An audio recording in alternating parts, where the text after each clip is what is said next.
I don't know if you gain confidence. You just learn to be okay with not being confident, and to put it out there even if you don't think it's ready, even if you don't think you're ready. To do it even when you don't think it's good enough, and just do it anyway, and just accept that you'll never feel satisfied with it. And that's just part of the desire to improve and the desire to get better. And I think you need to have that. Hello everyone. How are you doing today? Today we're going to be doing some Sunday Chill Day. Specifically, we're going to be doing some art, and we're going to be doing the community banner. And we may or may not be distracted as we give some life advice, as we talk about random stuff, maybe get into lore a little bit. But we make some progress. So if you're looking for a video where we're just relaxing and riffing and maybe learn some life lessons on the way, I think you came to the right place. So sit back, relax, get some drinks and some snacks, and I'll see y'all in a second.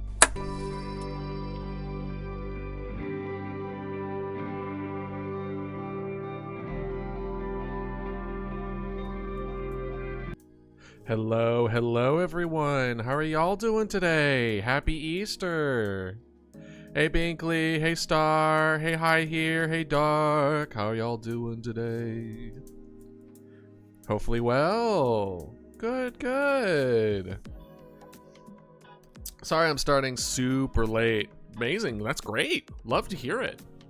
I woke up hungry. Sometimes I skip lunch, sometimes I don't. And I was just like, I don't feel like leftovers. I should actually cook. And it just takes a while to cook food and eat and all that other kind of stuff. So I'm sorry. But I am here.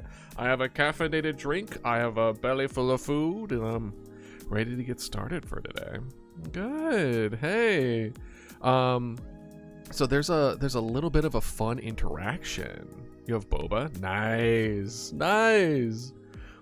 In case you didn't notice, new special Easter costume, and you will notice things kind of change over time, and you'll have to find the quote unquote magic emote to keep the corruption at bay.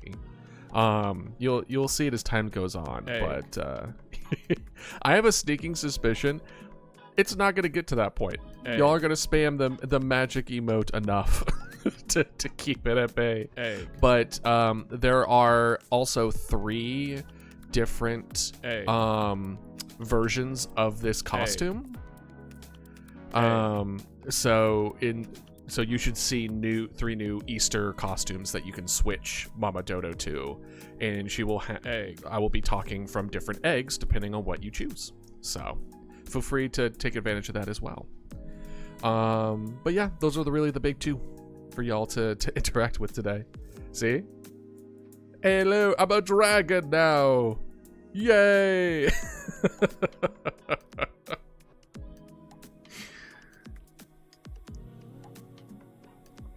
Oh gosh, I love this.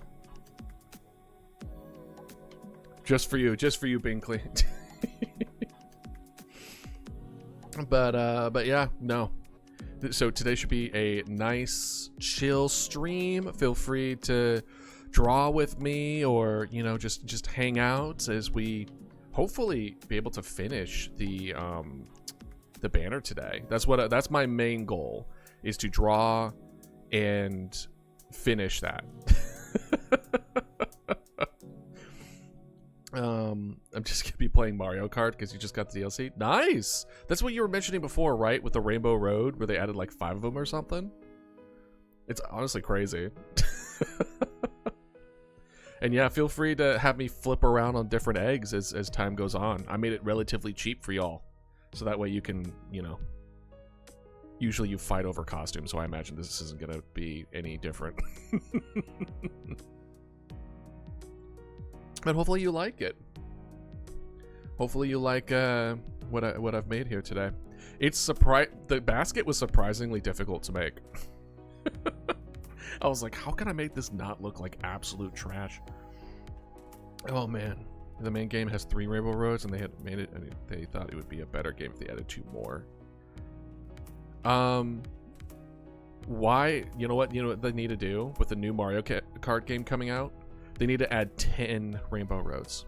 What if they just made an entire spree of rainbow roads? I feel like that would make the game, for every additional rainbow road, it makes the game that times more better. I'm pretty sure that's science. I'm pretty sure statistically that's true. So if they add 100 rainbow roads, can you imagine? Let's see. As far as the Minecraft Rainbow Road costume, we have a handful of others that need to be done first. Let's see here. We also have Dapper Mama Dodo, which is the Greatest Showman suit one. I also need to make a Melon Mama Dodo, and then I think you're the 3rd one on the list. So a decent bit, but don't worry, it's definitely on my to-do list. Just Rainbow Road every single one. Exactly. Oh gosh, as they say, Sunday shenanigan time, right? Well, I figured we should do something special for Easter Sunday, right? We got to redeem for making an egg basket thing, and Easter was coming up, and it was perfect. It was perfect 2 for 1. Not that I'm saying like I'm trying to make y'all's suggestions into like fit into other things that are happening out of laziness, but when it lines up, it kind of it's nice. But yeah, no. All right. Luckily, I'm standing up, so, which is both good and bad as far as circulation. Granted, if I was gonna go in the direction of like really the healthiest way of streaming, I would definitely get like a treadmill underneath. Oh gosh, Ratty. I need to be more active on these lore drops. Okay, let's see, what have I been figuring out lately?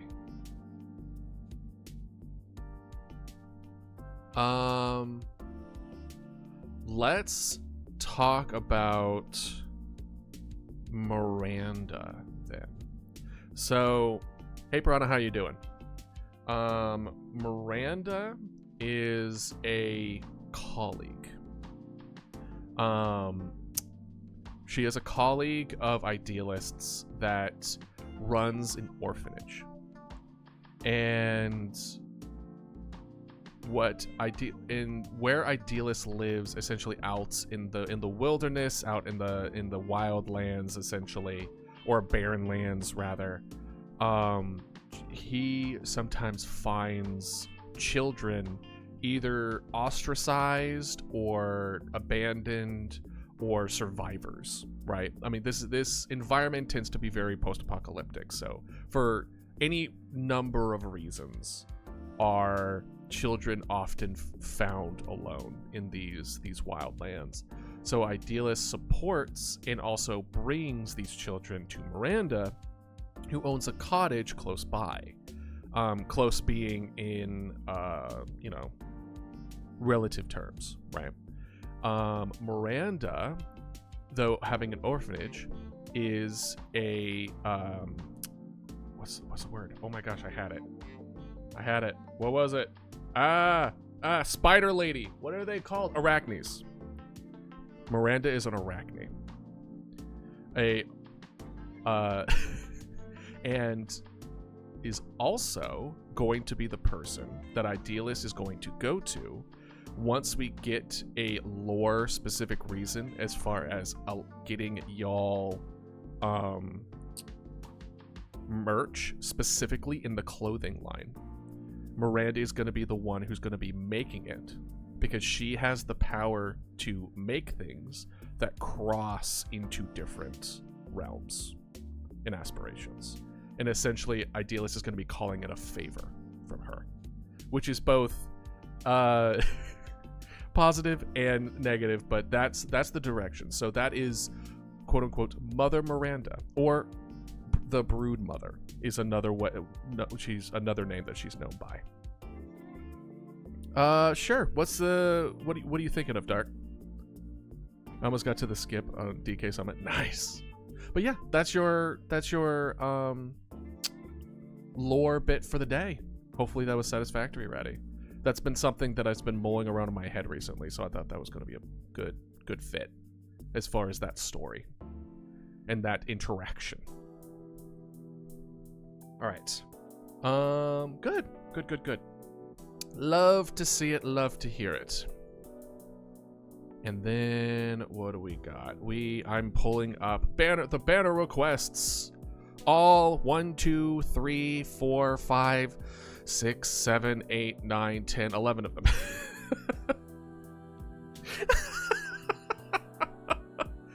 You know what? After our conversation yesterday, cute boy, it's my goal is to have that by the end of this month. Like, no joke. I think I'm more and more understanding of, like, the first design of Idealist shouldn't be, like, perfect. It shouldn't be like, oh, it's gonna be Idealist design forever. I'm gonna do my best to, like, paint it where it's just like, oh, it could be a thing that could be modified. No, it's not. If anything, listen, I appreciate you bringing it up because I get sidetracked a lot, often. So I'm like, oh, I'm gonna be talking about Miranda. We're gonna be talking about these stories. I'm gonna talk about these stories, and exactly. So it's like, as long as I get the general feel of it down, I could go towards like what I was thinking for like 2.0, 3.0, and that kind of stuff is like Idealist got a better camera or something, where it's like it's more accurate, it shows more detail. Or maybe Idealist has a personal growth and then it actually like physically transforms to a certain degree. Maybe there's a next level of what he goes into. Like, there's a lot of different ways that I can paint it narratively that would still make sense in the lore wise as far as why he suddenly changed in a particular way. So yeah. Uh-oh guys. The corruption's starting to wake up. There's only one way. There's only one way to keep it down. You know exactly what to use. The spell we all know and love. Today of all days. You must cast the spell. Say the magic words. It is growing. Every time you purchase this reward... Oh, hold on. A completely yellow eye appears in the middle of the screen for 3 seconds. Interesting.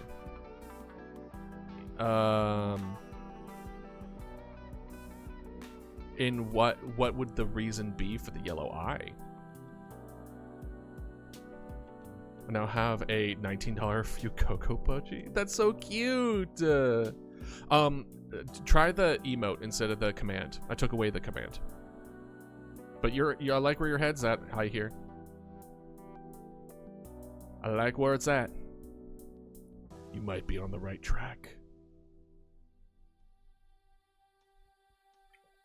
Oh man, I love sparkling ice, dude. It's so good. All right. You want to? Okay. There are 3 levels of the corruption. So once it gets to level 3, it won't go any further. Just a heads up. Feels a little spoilery, but you get to know. You'll get to see what happens if you ignore the corruption in the egg basket. Alright, so we got Woolly Rhymo with a monocle and a top hat. We're definitely gonna make... Let's do this. Let's do this. Let's see here. What is... Oh, this one's probably egg, isn't it? Yeah. Okay. Let's do like a rough draft. Let's do like a little rough... Approximately what we kind of want to go. And then we'll go in with the appropriate like line art and all that other kind of stuff. It's a reference to Dark King's eyes about everything. It would be a connection to the game since there will be Dark King's eyes watching you.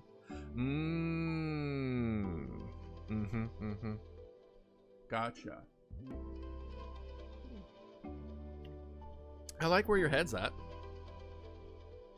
I'm not sure how I necessarily feel as far as you're just simply adding the OC. Granted, what we could do, because this is the direction I do plan on having more of y'all's, because a handful of y'all's interactions similar to like the army and Luca's like OC as far as the setting things on fire is having like different channel flips in the beginning of the stream.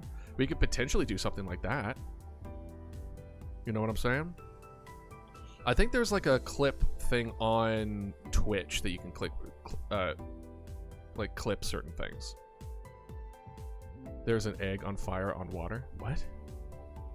What? What are you talking about? All right. We'll have it like right here.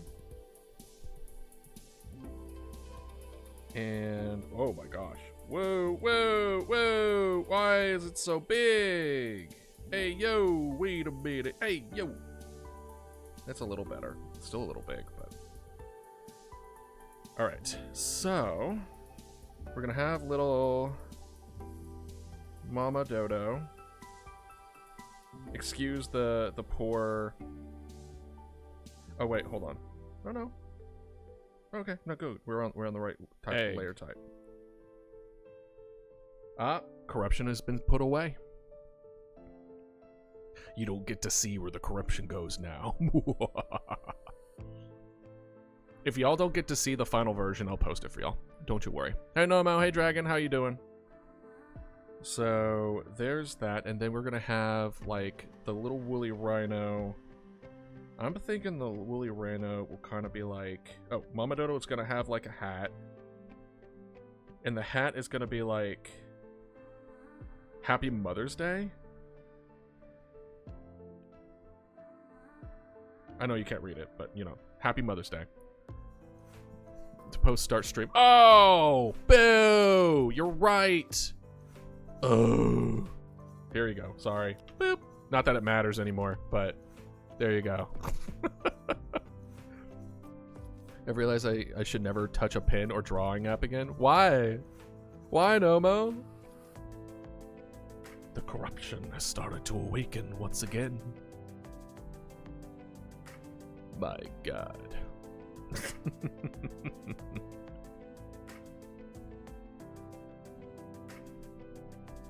Okay, so we have that. I'm thinking the woolly mammoth.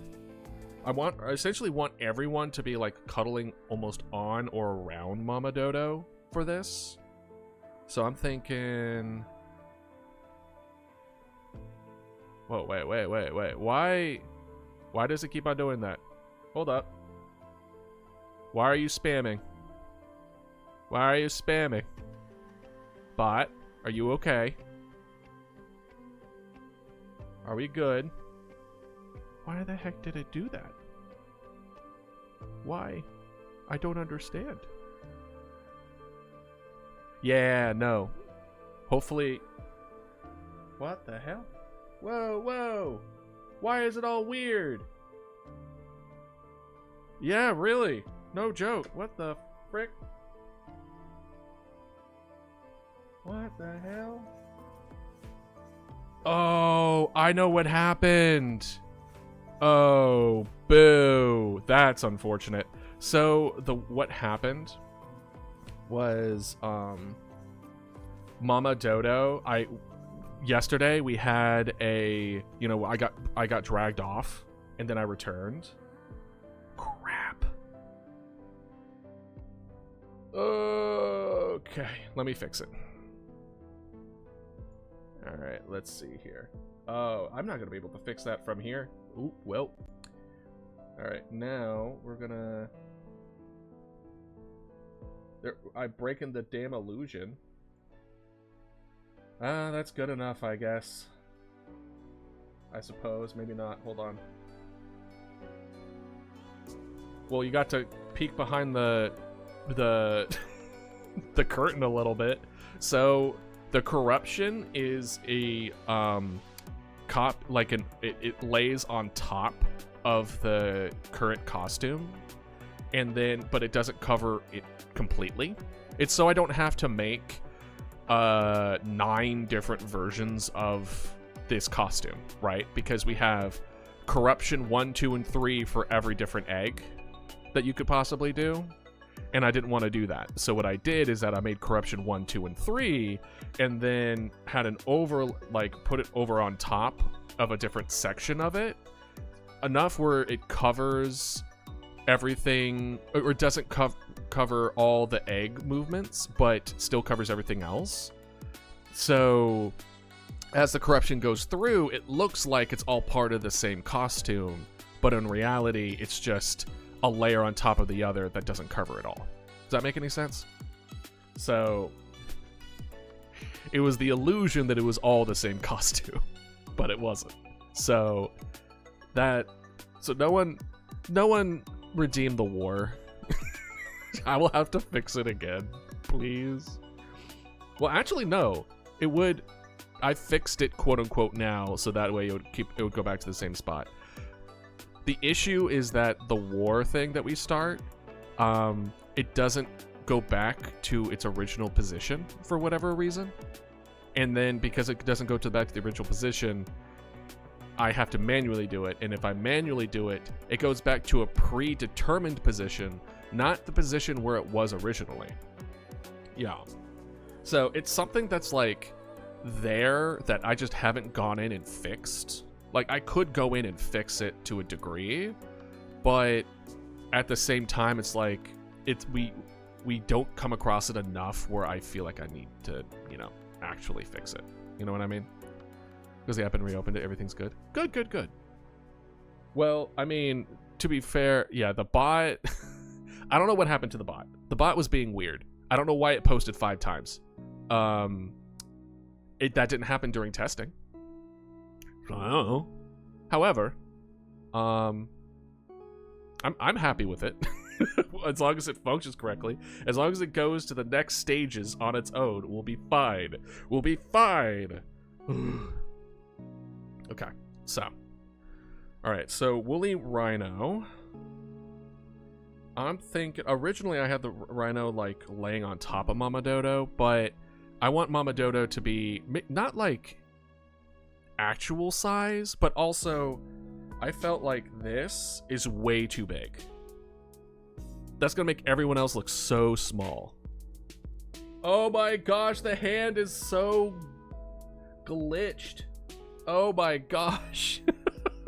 Hold on. Let me fix this. Everything's falling apart. Help. Alright. Alright, okay. We'll do like there. How does that look? That looks good, right? That looks good? Yeah. Alright.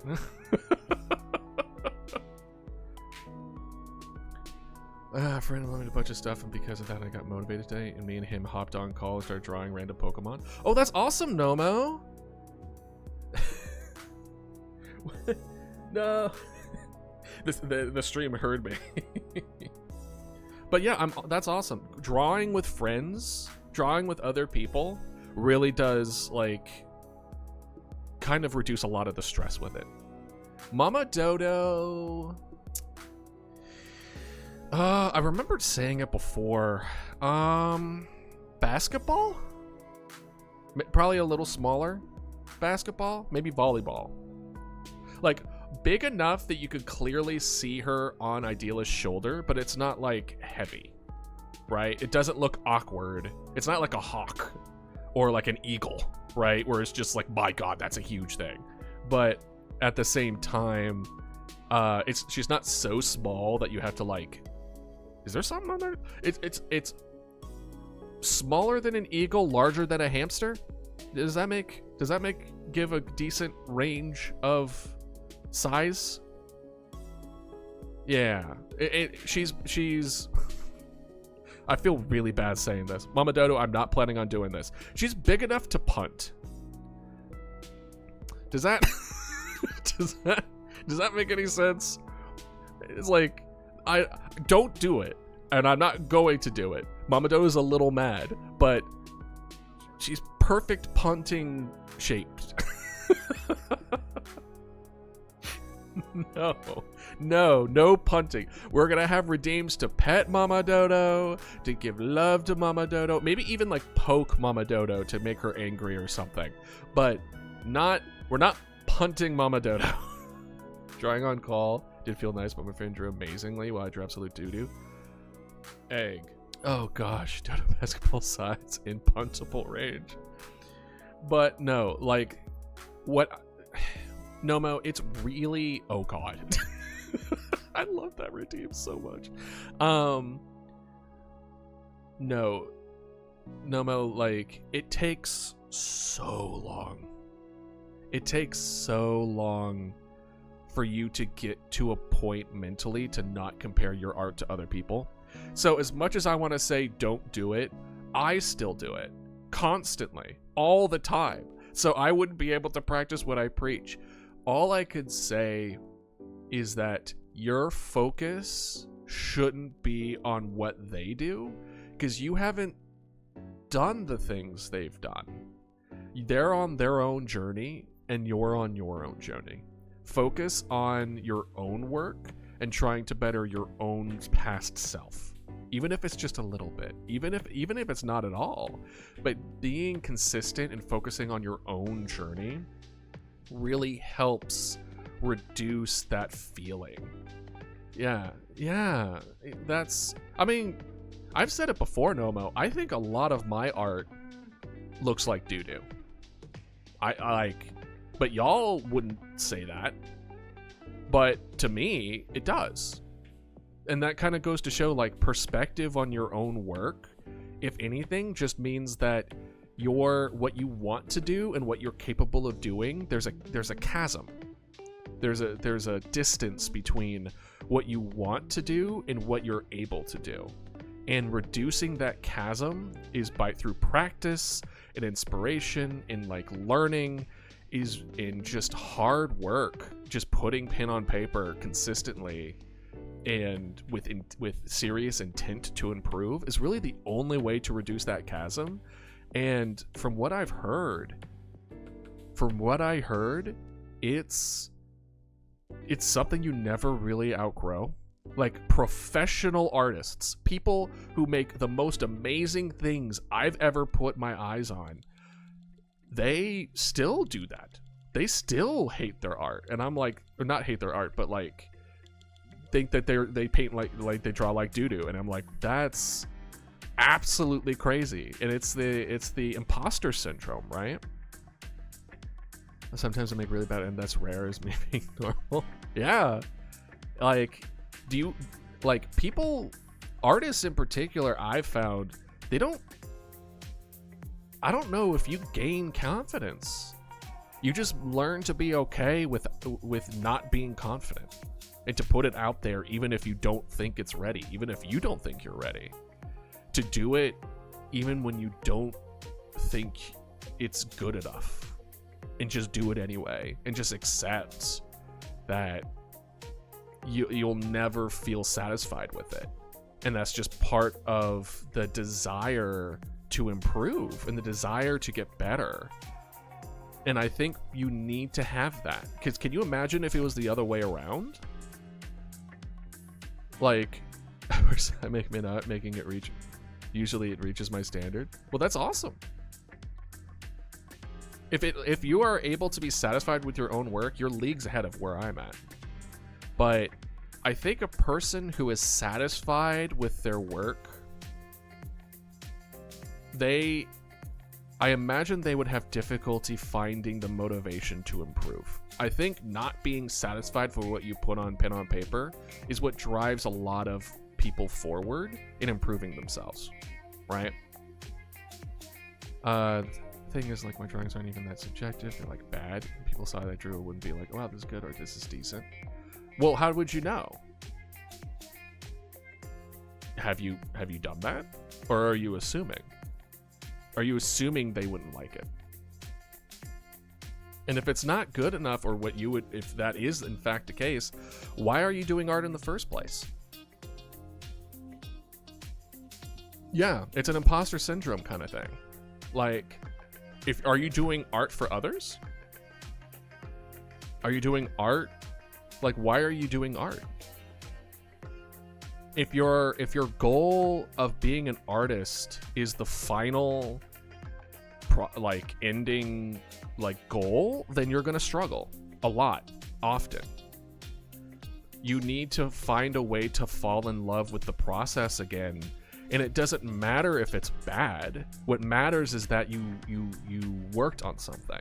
Let's say, for instance, I made a really bad. Let's say, for example, this was my Mama Dodo.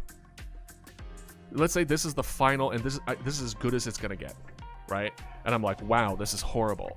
But let's say that the reason I'm drawing this is to work on my line weight, where I try to do like thicker when it's closer and thinner when it's farther, and making the line weight like actually decent. It doesn't matter what the end result is. What matters is that I practice something that I'm having difficulty understanding, and then you keep on doing that.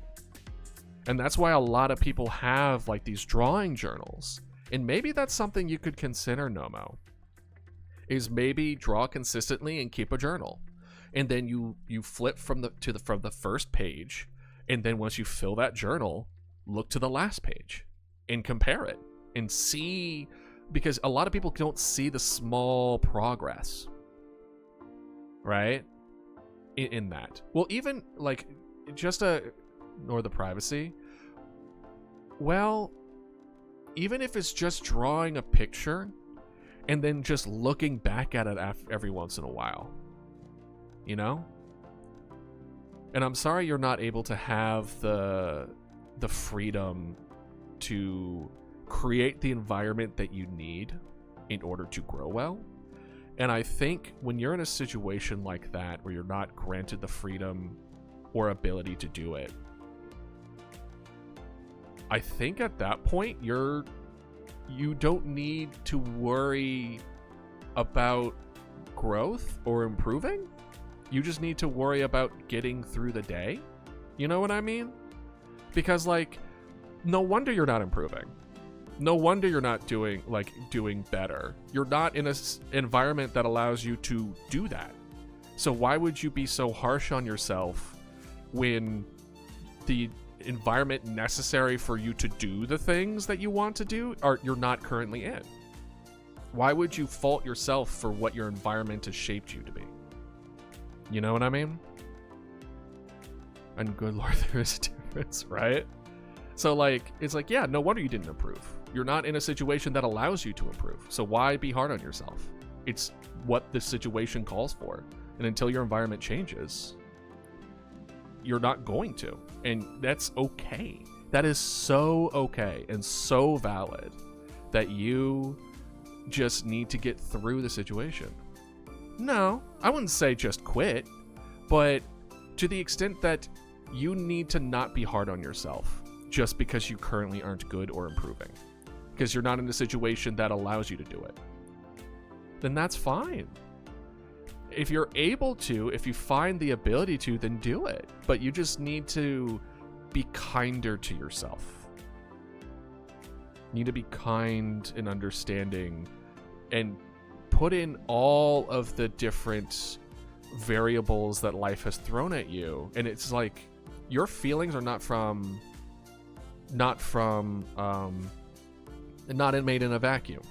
It's everything. It's everything in all things. So to me, I know that's helped me in the past, is understanding fully, not in a vacuum of like, man, this really sucks. It's like, man, I hate my drawing. I hate the way this looks. And then I'm like, oh, right, I haven't drawn in like 16 years. That would explain some things. Right? I'm just like, well, what do you think was going to happen? Do you think we're going to magically get better after 60 years of not drawing? Like, that's ridiculous. And when I started thinking of things that way, I was like, oh, I still hate it, but it doesn't make me stop. And so, again, Noma, as much as I would like to say, like, keep drawing even if you hate them, it took me into my 30s to get to a point where drawing badly didn't stop me from drawing. My cycle for like 10 plus years, probably more, was that I would feel like drawing once every 3 months. I would hate what I drew, I would be demotivated to draw, and then the cycle would start over again. For years, that was the cycle. And it wasn't until relatively recently, especially when I started this too, like streaming and doing this was a way to kind of like, I'm gonna be real with y'all.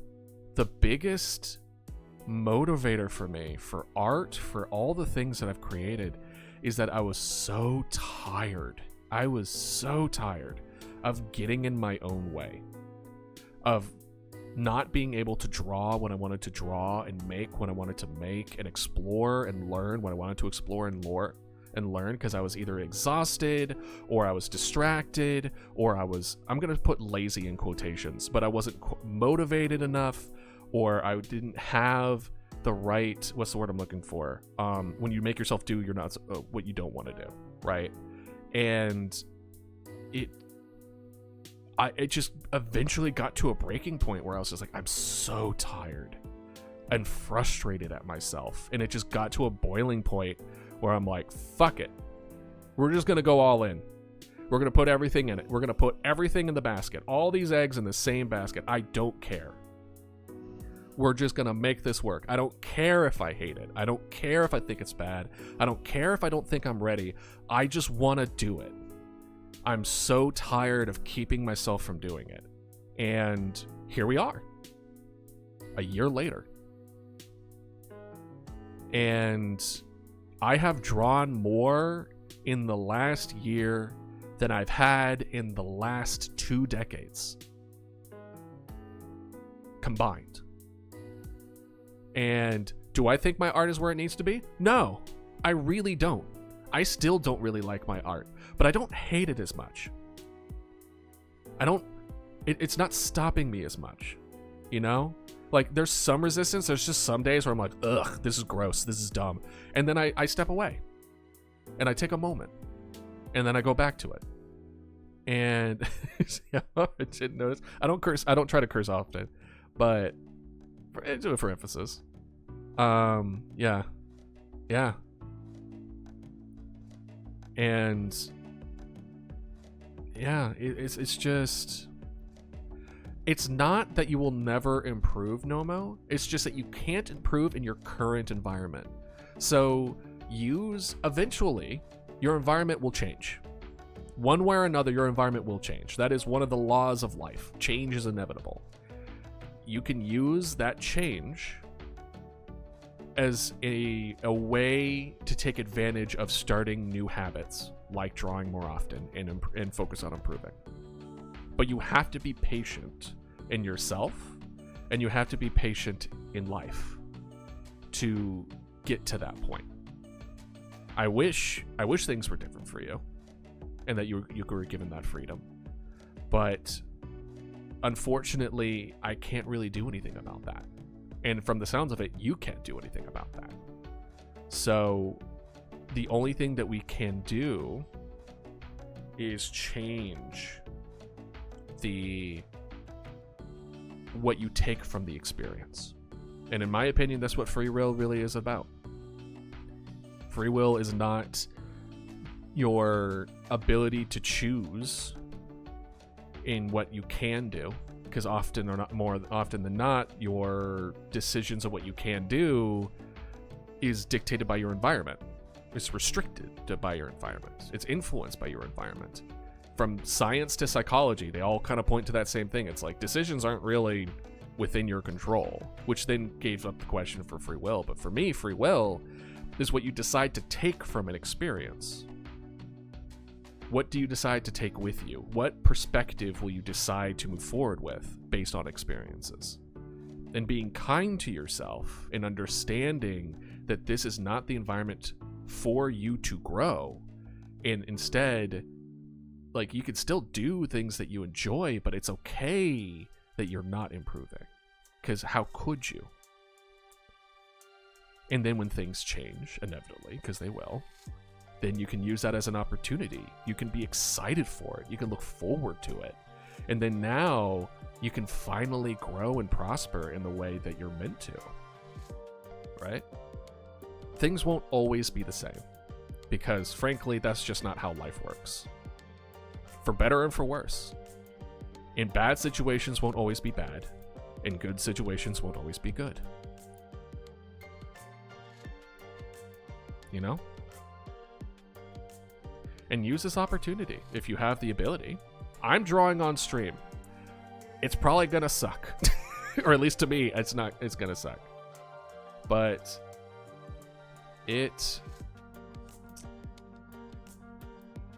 use this opportunity to be like, okay, he's drawing, I should draw. He's drawing, I should do on something else. Yeah, draw together. Draw with me. After this, you can either draw now. It doesn't matter if it's dog shit, Nomo. You're not drawing to be good. You're drawing for the love of drawing. It doesn't have to be good. Right? And I think, if anything, that's the...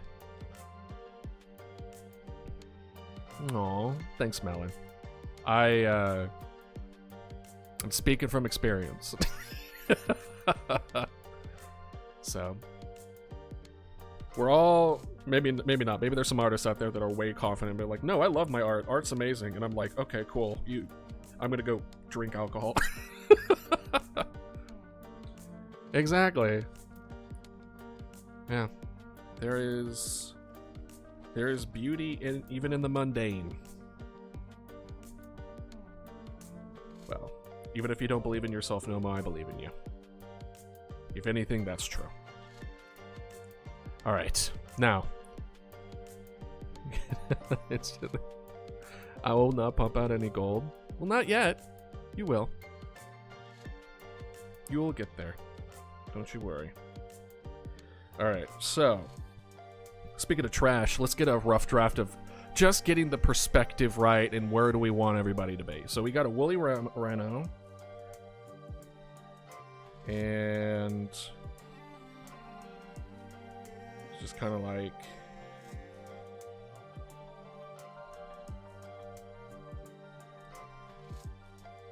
And then he has a top hat. So here's the question then. Do we want like why is it doing that? Bro, I'm not pushing down that hard. Why is the line weight freaking out? There we go. And then whoop. Kind of like that. And it's woolly, so we're gonna make a little... Or maybe we'll have like a little, almost like, kind of like that. Yeah, like that. Give it a little bit of fuzz to it, right? Well, there you are. That's level 3 infection for y'all. If y'all could put some, could someone put spam egg? Could y'all emote egg for me? This guy's getting a little crazy. Please. The emote. Please.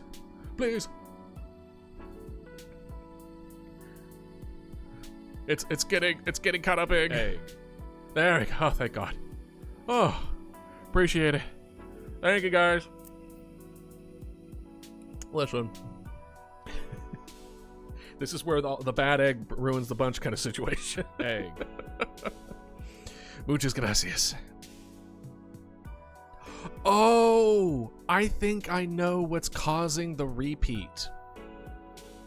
I think it's proccing every single time y'all are saying egg for every individual person spamming egg.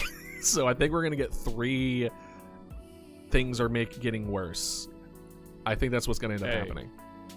Well, now 4, everything's gonna get worse. Don't you dare spam it. Stop it. Oh, gosh. I was like, sure, keep to make my art too good and then can't draw anymore because my standards are too high. Yeah, no, hey. You're fine. No! We're gonna get spammed by the bot. No, you're gonna make me, I'm gonna switch gears and try to fix it on the fly before it spams. Egg. Oh. Fine. All right. Well, I'm just gonna let it. Y'all are just gonna have a spammy bot, and you're just gonna deal with it. Fine. My first idea for this stream, by the way, was having an egg counter. Every single time someone put an emote in the chat, it would just go up by 1. But I was like, they're gonna spam it the entire stream. I don't want. I don't want to instigate spamming. So it's like, oh, it's on a timer, so you only have to do it once to put the corruption away. That sounds like a good idea. And then, no, didn't matter. Hey, Alice, how you doing? Like the one time I would say disable egg. I'm not just gonna disable egg. It's the whole point of it's Easter Sunday. Do you touch this up before streaming? I do, and it worked.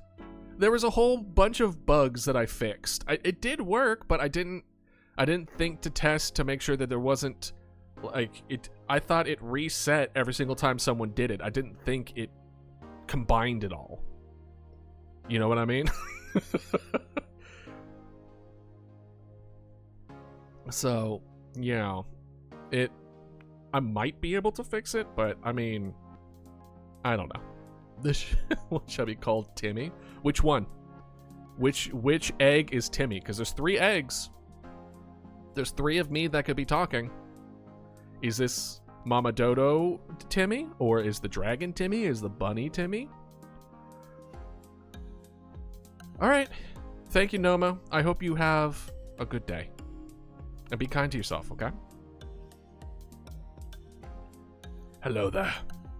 What are we drawing again? I'm stuck on Mario Kart. We are drawing the community banner. I'm putting together the rough draft now, and then I'll be putting in the.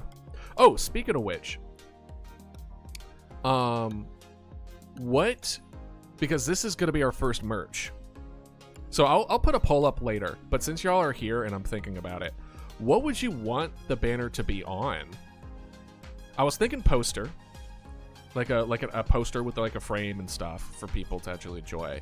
But like, would y'all want like desk mats? Like, what would you want this on? Like physically, if you were going to. I'm not saying this is like you gotta do it since you voted for it. No, but mug. You would want this on a mug? Mug. Interesting. Where?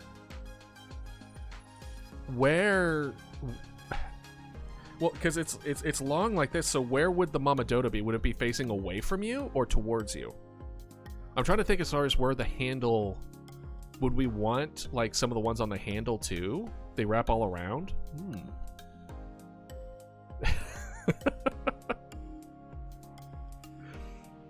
Fat Bright's in a tie dye because of a trench coat and a large hat? What? Bro, what? Would want it on a chicken? Don't question me. I mean, I do have questions. I have questions as far as what you mean by that. How are the names? What do you mean? What names? Oh, the names is... Oh, the dodo is Timmy, the dragon is Billy, and the bunny is Jeff. Okay. Okay. Does the bunny give Jeff energy? I don't know. I'm not convinced with Jeff. Timmy and Billy is fine. Jeff, I'm questioning. Tattoo it on Billy the Dragon. Okay, I'll consider mug. I'll consider mug for this. Bugsy? Bugsy the bunny is pretty good. That's not terrible. And if you Alice, if you want to check out the bunny, you can also redeem so for me to talk with the bunny, and maybe you can get a better indication as far as name. Or maybe you really like Jeff. I don't know. I don't know, man. I don't know your life. But copyright. Like, you mean like Bugs Bunny? Or is Bugsy a name for something that I'm not recalling? Demetrius Sword, a trench coat and a big hat. I mean, totally. That seems like a normal human thing to say. Hi here. Oh, by the way, top hat for the woolly rhino. Do we want hat on bighorn that's just kind of like there? Or do we want top hat on covering like the small horn, like that. I'm thinking big hat, or on the big horn, and then it's just kind of like awkwardly leaning on it. That's the kind of vibe that I'm getting on the woolly rhino. You know what I mean? Let's see.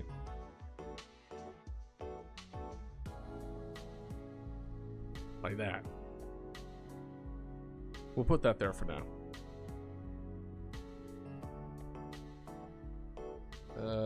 Whoop, whoop, whoop. Dang it. Let's get this smaller.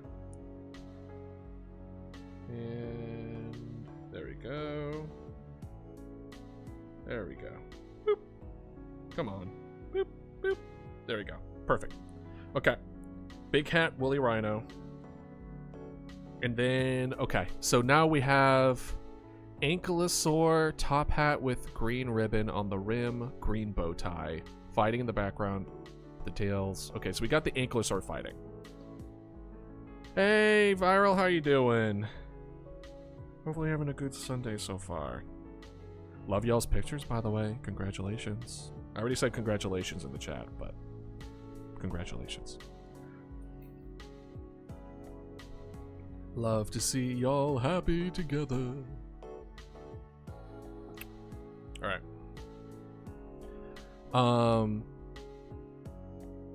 Yes. Ankylosaurus fighting.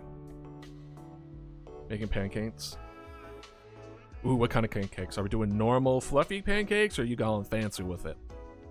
With some blueberries. All right, let's see here. We want ankylosaurs, right? So we kind of want... Oh gosh, what is the weight of this thing? Why does it keep on doing that?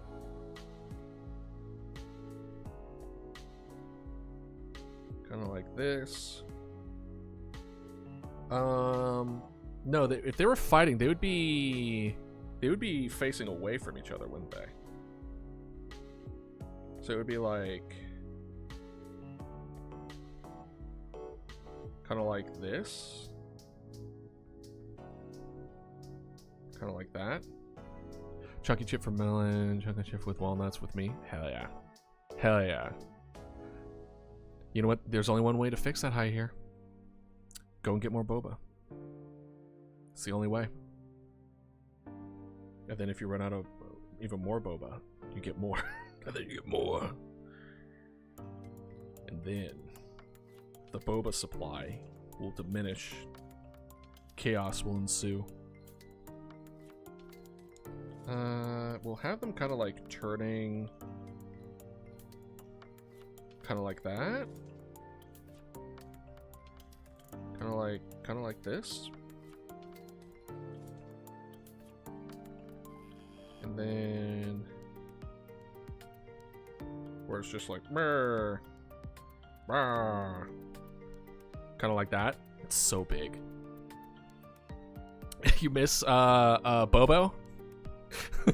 You miss Bobo, Alice? That rat baby was such a funny thing. Between you and Silly being like, kill the baby. Don't kill the baby. Kill the baby. It's like, it's a rat. I find it really funny that Silly was more focused on it being a baby versus a rat. But that, listen, we gave it a name. We gave it a name. It's too late by that point. We adopted it. We literally gave an arm for it. That's such a fun, good game, by the way. I had such a blast yesterday. It was a good time. It's such a weird game, and I'm all about it. Okay, let's see here. What we could do... Alright, we'll... Okay, copy... Paste...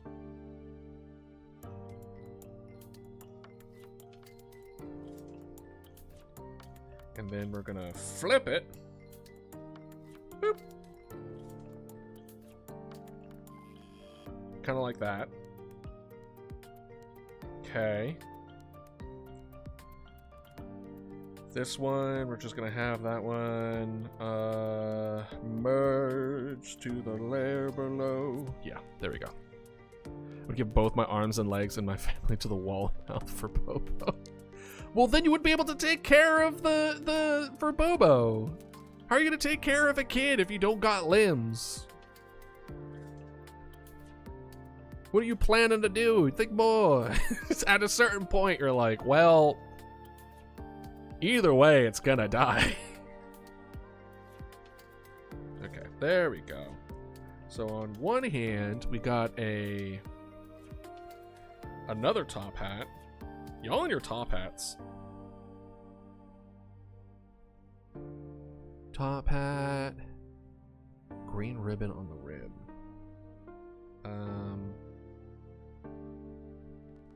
Green ribbon. What color green do we think?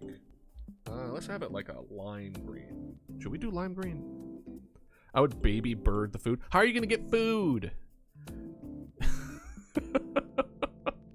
Really don't relate to the 3 kobolds and Trico because I'm totally normal human. Yesterday we were playing Look Outside and we found a creature, a rat that cried like a baby, and we adopted it. And then a wall demanded us a baby as a sacrifice, or else it wouldn't let us go. And we decided to give it our left arm instead of giving it the rat baby. So then we brought the rat baby home and then named it, and now it can speak. It's a weird game, but man, do I love it. It's like, ah, yes, of course. This all comes together. Okay. We got a green little ribbon on the rim, green bow tie as well. Okay. We'll just go ahead and like green bow tie. All right. So then fighting in the background with their tails, purple rain vest, and a rubber ducky hat. Okay. So this one has a purple rain vest. What does a rain vest look like? Yeah, you really did. Alice, I didn't want to say anything, but your instincts hit hard. Not that it was a problem. It was a very good time, but it was just like, please save the baby. Save the baby. Why was there a talking wall and a rat baby? Because you refuse to look outside. As is the nature of things. Raincoat. Okay, okay, like a waterproof jacket. Gotcha. Well, that's simple enough. Banner request. Here you are. If you need to, I can send an image of the jacket. Do you want that specific jacket? If you want that specific jacket, send it. Otherwise, I'm just gonna pull a random one from the internet. Oh, okay. Then yeah, please send it. All right. In that case, while you're sending that out, it is time for us to go to ads. So, I will go to ads. Feel free to spam egg to keep the corruption at bay, or let the corruption consume me. I don't know what you want from me. By the way, Alice, how did you like my sandwich that I laid last night? Cause let's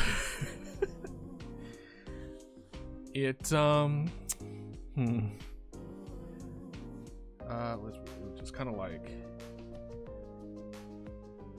this.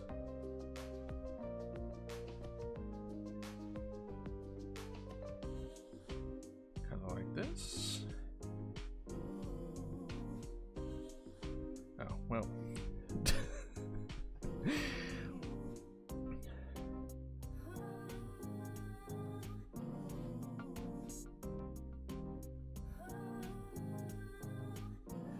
But basically, for those that don't know, Alice, since Alice and I have been talking about a peanut butter and banana sandwich, toasted. Not really like toasted, but like toasted. Less toaster, more on a pan, right? With like butter and everything. So last night I gave my word, and it was a couple weeks, and eventually I was just like, all right, I feel like having it. Let's make it. Sent a picture of it last night. I ate it. The first couple bites, really good. However, the third bite, I was like, I don't know if this is it. I don't know. Well, here's the thing. Here was, I think, the problem with it. So, I try to eat healthy in general. So, I use an app called Yuka, which, at least in the United States, it's really hard to know what kind of shit is in your food. So I have an app called Yuka that, like, I scan the barcode, and it's just like, hey, these are the bad things in it. We don't recommend it, etc. And most peanut butters fall under the really bad category, just in general. So then I found one, and it was like the Simple Truth kind and stuff like that. It was like organic, whatever. And I was like, oh, okay, this actually turned out pretty decent. We'll give this one a shot. And I bought it. And I only needed to use it, like, I started using it the next, like, 3 days later for, like, PB&J sandwiches. I was like, oh, perfect. I just bought some peanut butter. This is perfect. I go into my cupboard and look at this jar, and the oil has, I wouldn't say completely separated, but there is a thick amount of oil just sitting on top of this peanut butter. And usually Simple Truth makes good stuff. So I was kind of surprised with this, but I guess a lot of the bad stuff that's in peanut butter is keeping it from separating. You know what I mean? I have not actually, Alice, but the point is like, there was that, and I was just like, oh, that's gross. What if we put it in the fridge? Will that fix the problem? And it did. It did fix the problem. However, what I have is cold, fairly solid peanut butter that doesn't spread very well. So I tried to put that on that sandwich yesterday, and it like the bread was still warm from the toasting, so it melted, but it melted to back being like the really thin stuff. So I don't think it's good peanut butter. So I think the issue is the fact that I didn't like the peanut butter that I put onto it. And I also, I don't know if you could tell from the picture, but I didn't slice the bananas like small enough. So the sandwich was literally like not touching together. Because the banana peels, the banana slices were so thick that it wouldn't touch. So like, it was not a lot of peanut butter from a peanut butter kind that I didn't really like as much, and a lot of banana per bite. So I think the ratio was really off, because I couldn't get more than half. I ate half that sandwich, and I was like, I can't finish this. I'm going to be ill if I finish this. Oh. Well, I didn't do that. I cooked the bread, and then I assembled afterwards. So it was all like together that way. If I did it in the pan, I don't know. So it's one of those things where it's just like, I probably didn't have it the right way. I could definitely see it being good. It was my first attempt. I haven't had a peanut butter and banana sandwich since I was a child, and I didn't toast it. So, you know, as you would. So yeah, it's unfortunate, but rubber ducky hat. The rubber ducky hat.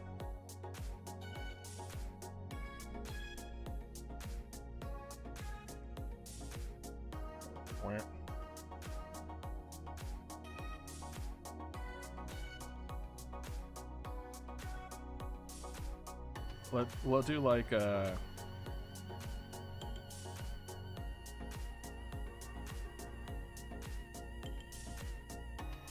of like that.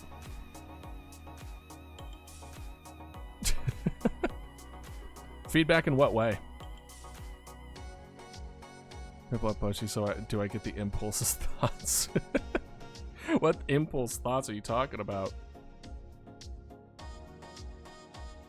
Actually, you know what? I don't want to know. Probably not. Most impulse thoughts are not good.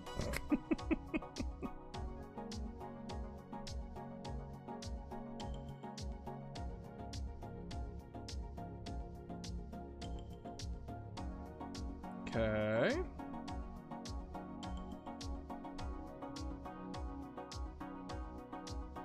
We'll do like this. And then... there we go. There we go. Thank you. Alright, we have the ankylosaurs. Rainbow. Oh, so this is... purple rain best, rubber ducky. Are both of them rainbow? Or is just the first one rainbow? We'll have it so it's just like... oh, whoops. Right the hand. Oh, there we go. Where it's like this.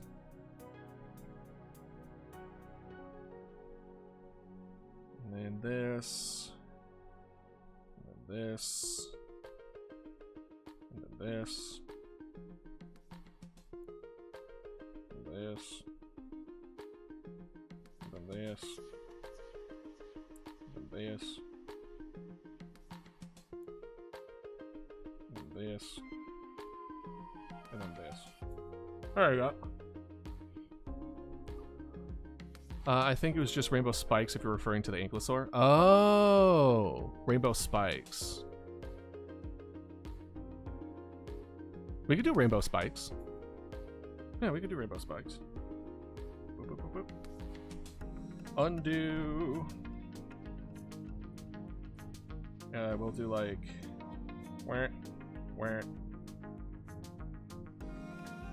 Where? Where? Where? Where?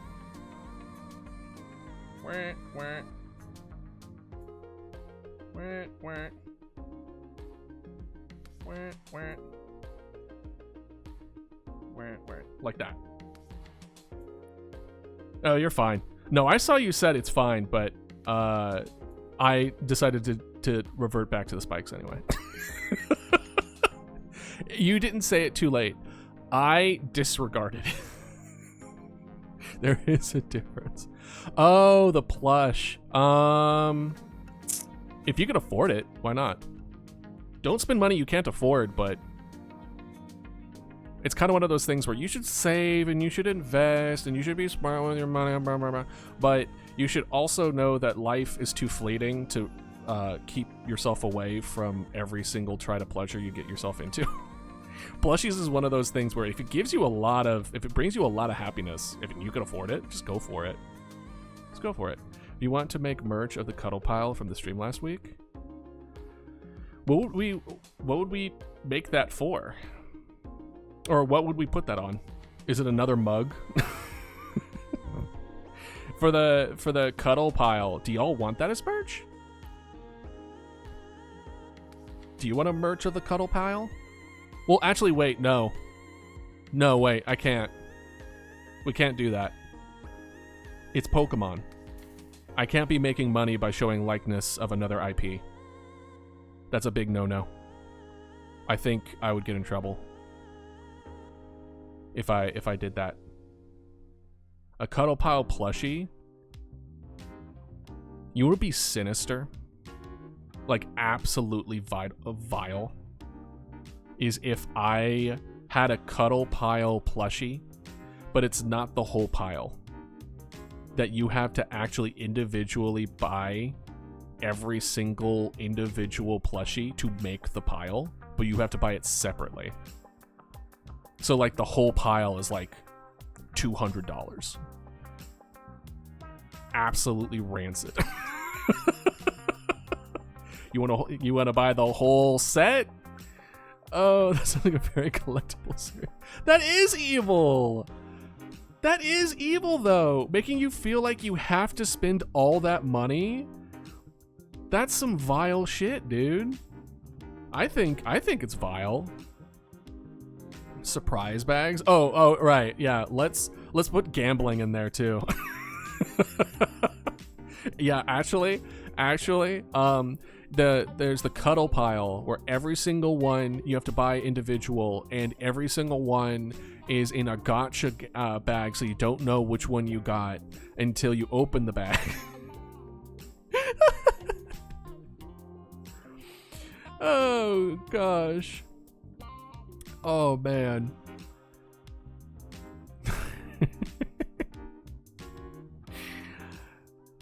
Has anyone seen Glitch's new show? Why is Glitch's new show evil?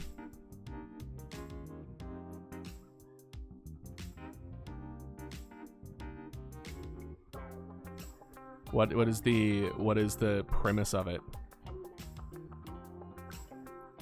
Or Dragon, are you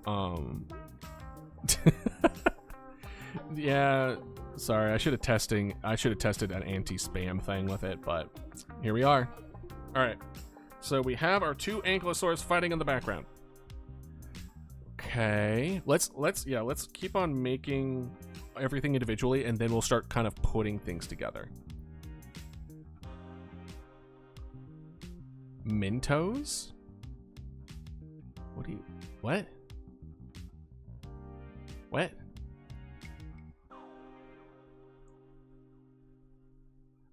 Let's see here. The next one is... Look at all that spam, dude. I mean, I want to fix it, but at the same time, I'm worried. Oh, you got Mentos. Got it.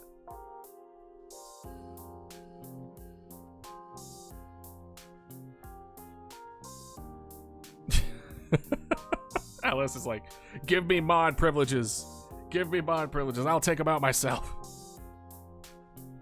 But that's Mama Dodo. Mama Dodo is having amnesia. I don't know. Quetzal head with a T-Rex body. All right. So we want like...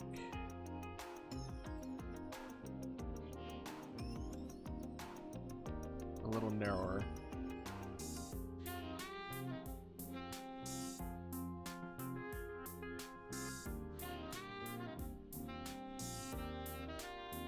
Right, because they're happy about it. Hey Toby, how you doing? Having a nice, chill, relaxing stream today.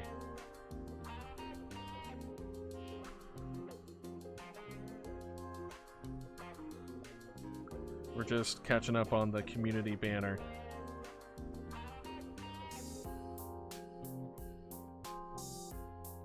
If they're happy, I imagine that they would want to kind of like this.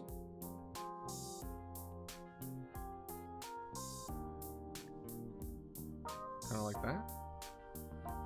Oop. There we go.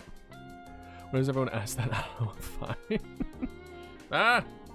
Get out of here! Bah. The Gaslight District? Oh! Got you. What did I say? I don't know, I'm fine. And if I say otherwise, I would have to think of why. I mean, it's up to you how you want to respond. If you want to talk about it, you can talk about it. If you don't want to talk about it, you don't got to talk about it. Either way, I hope you're having a good day. And I hope you have if it's a bad day, I hope you have a better day.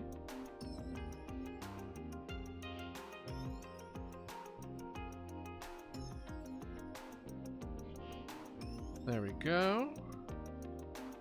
T-Rex body on a Quetzal head. Good but short day. Did you just get up a little while ago? Or is it short because you only had to like go to work for a short period of time or something like that? Happy with the new body. If the dress... Blue ball gown with purple detail. Blue ball gown. How the frickety frick? What does a ball gown look like? Let's look. And blue ball gown. Boom. You go soon to family Easter dinner, so I won't be able to comment on my dono. Well, that is absolutely fine. I'll be posting the final version for, with y'all to let you know what is actually going up on the store. So, and make sure that everything looks good before I actually make it official. So don't you worry. Add small dinosaurs, specifically raptors, to the corners. Maybe higher. If we have room, we have a lot. We have a lot to go through. Been up for a while, but I woke up late nonetheless. I got up at 10 a.m. Okay, yeah, you've been up for like 5 hours. Well, if you're Eastern. I don't know where you're from. All right. Talk to you later. Enjoy your walk and your dogs.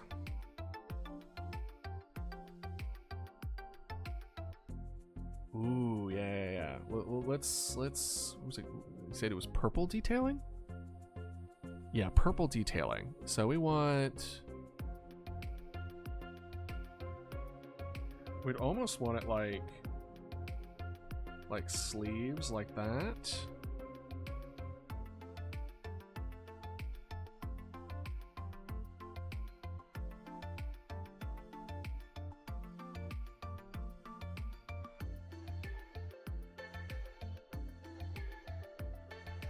Kind of like that.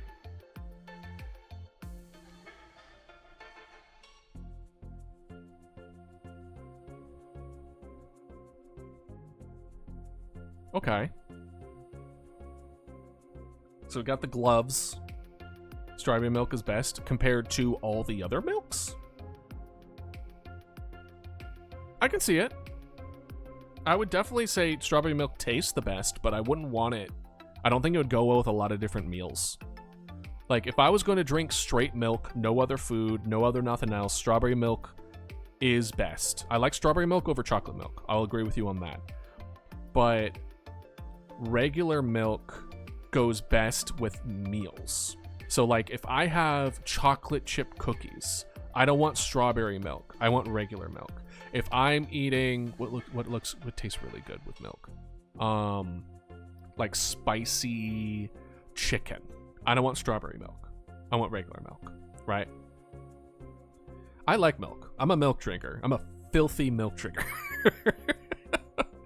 Like, I've been drinking milk my entire life, essentially. So I love it. But being the key word here, you know. But granted, I grew up on skim because I couldn't handle anything more than that for a long time. So essentially it was just water. And then as I grew up, I transitioned from skim to 2%. But I can't do whole milk. Whole milk is way too rich.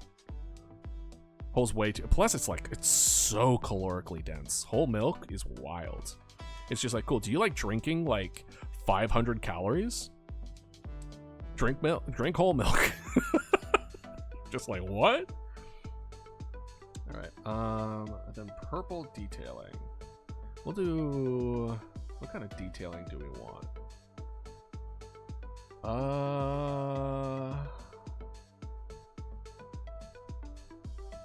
Let's make this kind of like a... Instead of coloring it in, I'm just coloring the outline of what color it should be.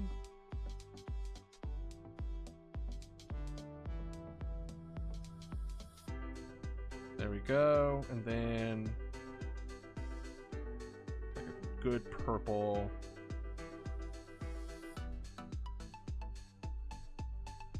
Like little dots. Mama Dodo strutting. All right. A strut emote. Actually, hold on. We'll do Excel for this.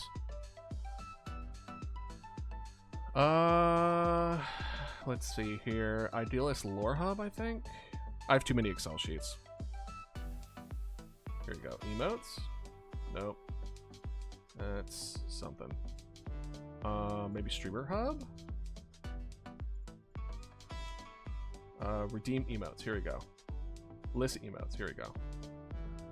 Redeem. Strut. Redeems. Okay, gotcha. Boop. That is added to the list. Oh god, we have so many emotes, dude. You want to see it? You want to see the emotes real quick? What I have listed, at least. Let me show you real quick. Just cause it's right here. Why not? Huh? Why isn't display capture working? Oh, I know why it's not working. Boop. Alright, perfect. Alright. We have all the different names. Oh, I also need to add all the different games that we played also on there. Like Dead Space, because I want to add an emote for every game that we play.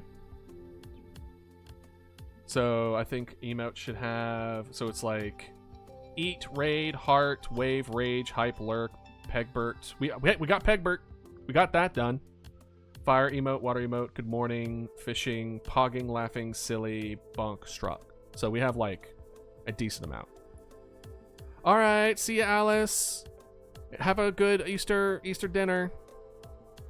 If I don't see you again before this ends, hope you have a wonderful time. Yeah, we have a good amount of on that list. And that also includes a lot of the duck emotes that Dark have redeemed as well. That should be on there as well. So, but yeah. All right, so purple revest. Can someone off the top of their head tell me what the trans rights covered gems are? I don't know off the top of my head. I'm trying to get a tiara. Is tiara different from a crown? It's gonna be one of the same for right now. I'll. Does anyone know? I can also just Google it, I guess. Oh, hold on. So light blue, pink, and white. Is that kind of what I'm seeing? Kind of like.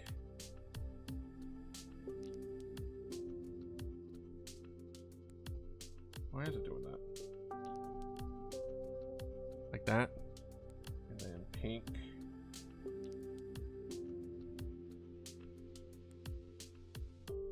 And then white. I guess white would just be like. You know what I mean? There's something here, I promise. All right, so we have our Quetzal T-Rex blue gown, purple detailing. We'll do better. We'll do better with the purple detailing when we're actually drawing it. Done. And then Microraptor riding another dino.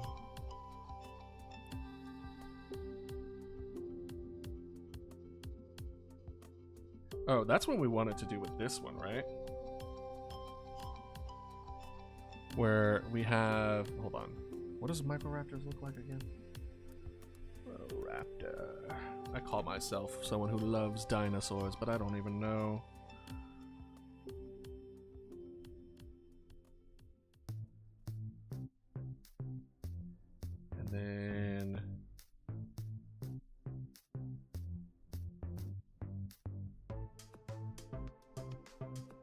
And then it's kind of like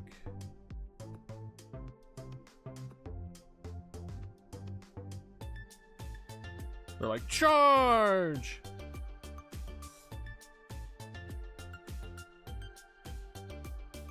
Oh, it's more like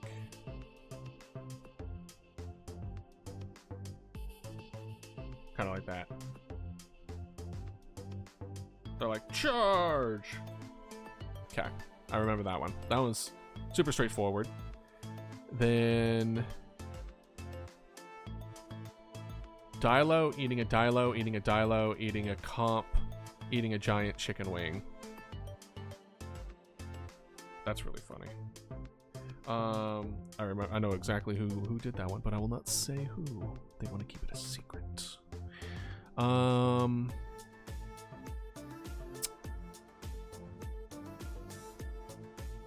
Let's see here. Dilophosaurus. Let's get a reference. Dilophosaurus. Boop.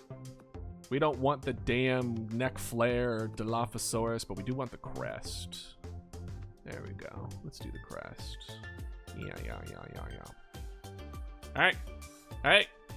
Someone send the emote. Hurry. Hurry. Hurry. Please. Please. Oh my god. Someone send the emote. It's eating the eggs. It's bad. Egg. Oh, thank God. Thank you. One of my 5th grade classmates didn't know that. Megalodon? Yeah. Yeah, like, there's some things where it's just like, wait, that was real. Some people don't believe the Titanic actually happened. They thought it was just a movie. Alright, this is what happens when education's secondary. Or tertiary, or quadriary. Alright, so we have like... kind of like... What if instead of them trying to eat each other, what if they're fighting each other over the chicken wing? Yeah, no, it's true. Hi here. Yeah, so let's say they're like fighting for it, but it's like a chain, so it's just kind of like kind of like this, and then they're like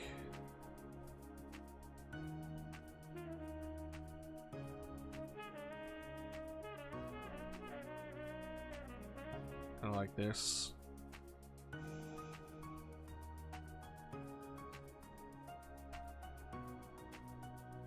And then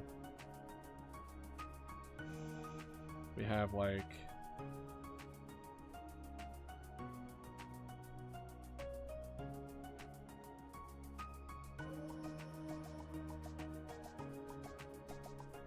kind of like that.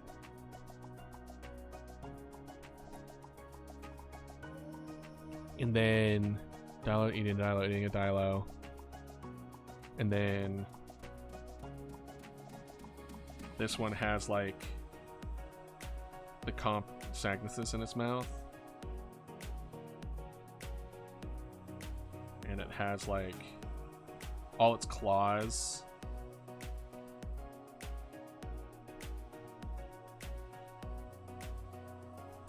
Oh, I definitely flipped it. It's gonna be an optical illusion. That's way too thick. Then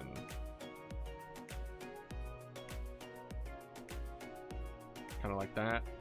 And then this, I know not everyone has gone through every dinosaur book about a rock, but Megalodon, you have to know. I mean, yes and no. I mean, I think the reason that why most people know about it is because we still make like movies about Meg. Like there's so many still like I won't put it in air quotes, horror movies. They're not great horror movies, but they're still horror movies of like Megalodon and stuff like that. It's definitely the if it's with the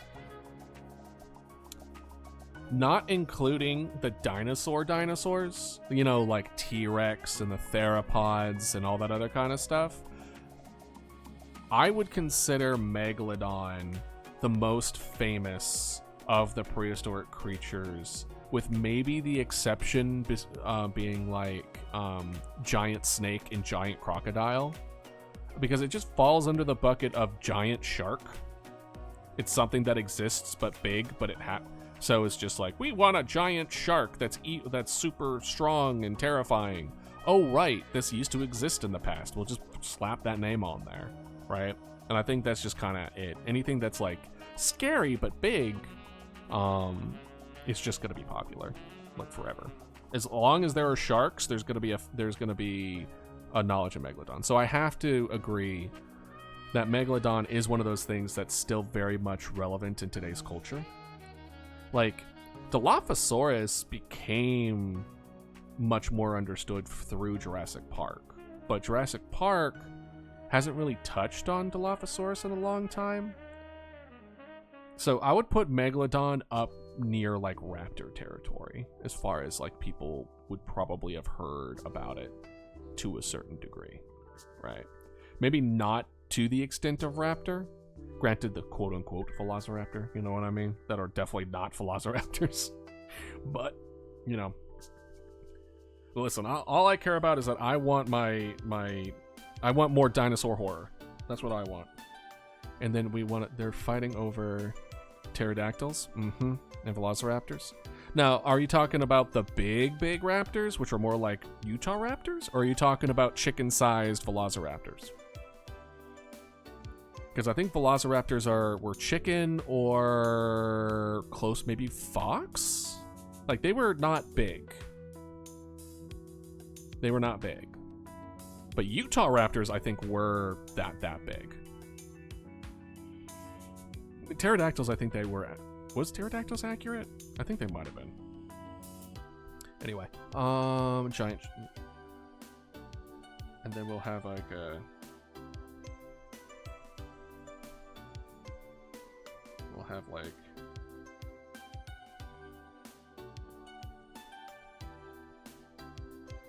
Wow, that doesn't look like a chicken wing at all. Why? There we go.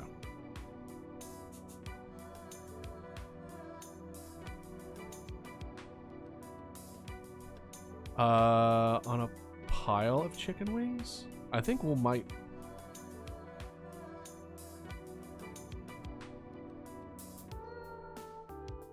Let's put a pile of chicken wings, like... over to the side for right now.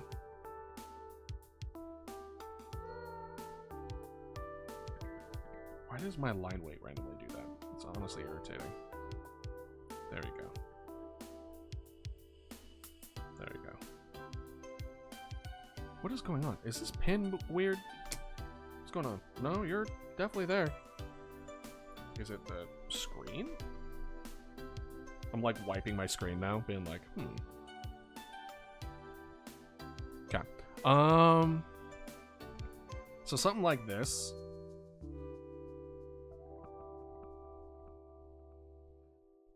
Where they're like fighting over each other. Why is it doing that?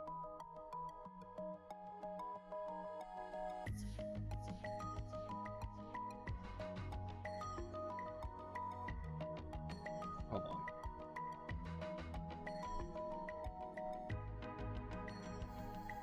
Did I break it? What is going on with this thing? I don't want... Okay. I don't know what that was about. Alright, so like a bunch of Dilophosaurs fighting and then the compies at the end with a big chicken wing. I think that's really funny. This is kind of like chicken wings? Question mark. Do we want a pile? I don't know if we want a pile. Chicken with Rambly the raccoon colors. Let's look at Rambly.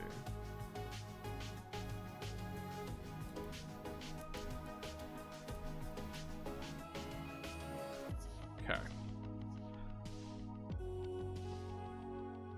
Okay. What did I do? Sorry, what did I mention before?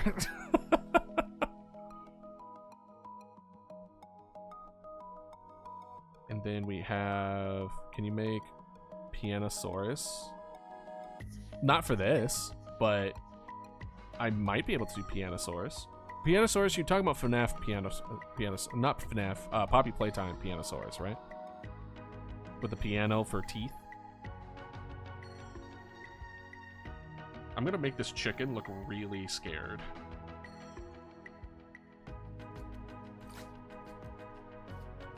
Just kind of like...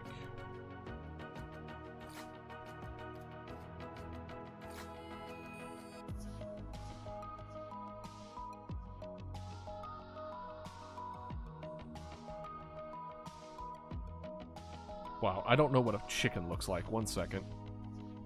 What the hell is wrong with me? Chicken. I was like, what do the tails look like? That's rooster. I want full chicken. Yeah, that's good.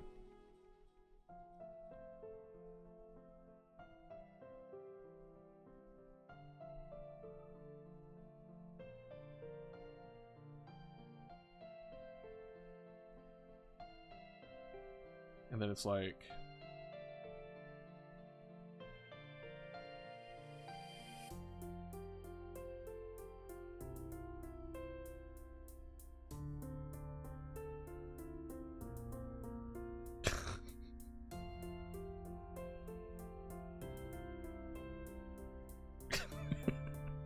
I'm sorry, this chicken's really funny. Should we do like a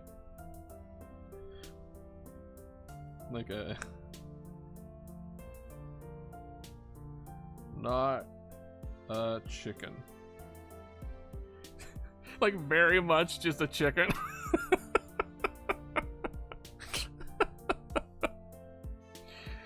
Oh my gosh, that's actually really funny. Probably. Why? Do I get distracted often? Looks like kind of like a pale... right there. That's good enough. But I... That's a chakra. Chalk on. No, the, I haven't been tested for ADHD, but I've been meaning to get tested for ADHD, as well as autism. Because I think I have a mixture. Yeah, it's kind of one of those things where I think I have a mixture of the two. There are certain things that line up with ADHD and certain things that line up with autism, and also they blend together in really weird, awkward ways. So it's been something that I've been wanting to like get tested for, but it's also kind of like one of those things where it's just like, okay, if you get tested and they say you have it, how will that change my life in any kind of way? You know, in any kind of meaningful way? I think all it really do is just like give me the means to understand how I can properly live my life in the best way that I can. Like coping mechanisms, potentially medication for the ADHD side of things. Because one of the things that I both worry and I'm afraid of is if I ended up taking like Adderall and then like all my focusing problems goes away. Suddenly like everything clicks in like a really exactly what it should have been this whole time. I'm a little, or the opposite, it does nothing and then I'm like, well, shit. You know what I mean? So I'm one of the few people that I know, at least, that I'm going through life mostly unmedicated from like a lot of different stuff. I think the only recent one that I did was thyroid because I realized I had hypothyroidism. So like I have to take stuff for that, but nothing like ADHD or anything else that I may or may not have.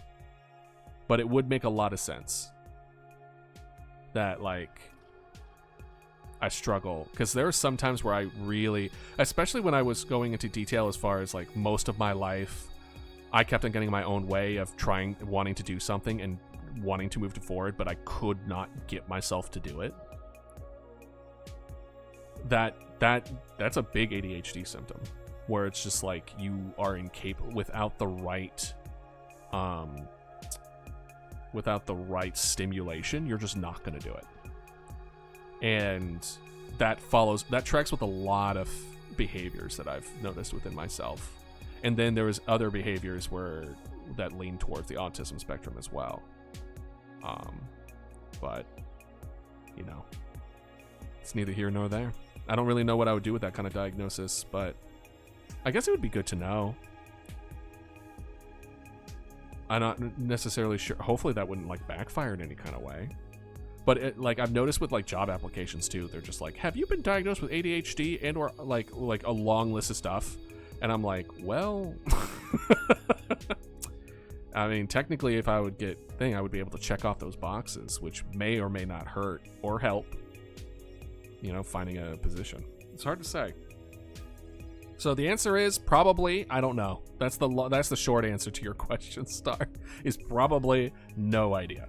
Haven't been tested. Oh, there goes my internet. Hold please. Will do.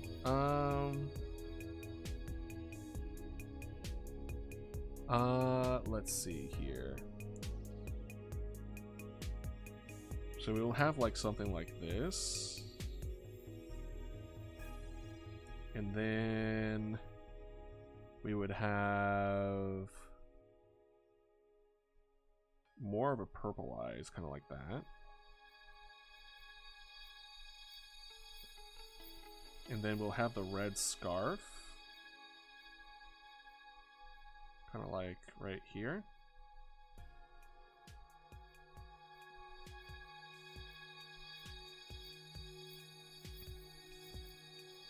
Okay. The red scarf would be like the red top and stuff. And then, welcome back.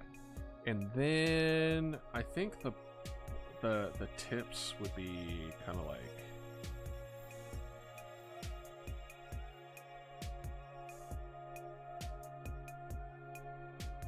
that. Yeah. Actually, not the beak. The beak will have the lighter one, where it's just like this. Yeah, like that. Kind of like that. That would be the color. That would be the color for the chicken, who's totally not a chicken. Chicken with Rambly the raccoon colors. Done.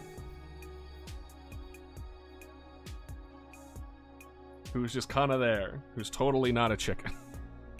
Which is really funny. And then what else do we got? We have Luca's OC. Let's see here. If I go to my Discord. Alright, let's see here. Well, what is iabophobia? Which one is that one? Is this right? Oh, that is right. It looks a little... I don't know. I don't know what you call it. Hold on. Why do I feel like we've been way too long since we had a break? No, we're fine. Okay. We're fine. We still have 15 minutes. Okay. I was wondering. Oh, that's because we started at 2. Okay, that explains it. I was like, wait a minute. All I remember doing one break. Wait a second. Of palindromes? That's interesting.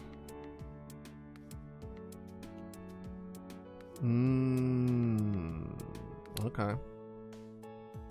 It would have been a little funny if the phobia... Oh, it is. It is. It's where it's the phobia word itself is a palindrome. Okay. All right, perfect. I was gonna say, like, it would be funny if that was the case. It is the case. So laugh, Dodo boy. So okay, so we're gonna go. That is Luca's OC, specifically a Velociraptor.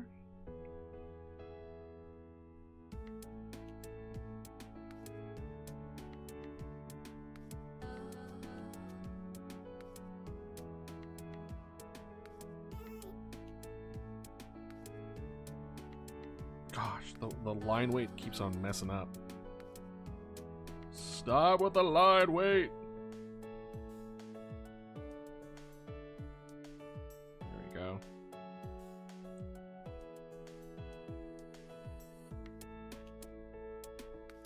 Oh, okay. They're getting better.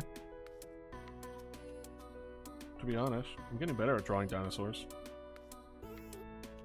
I'll give myself that.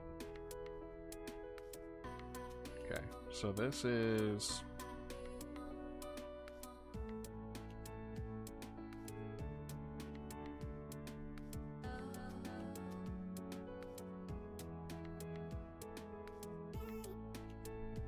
This is a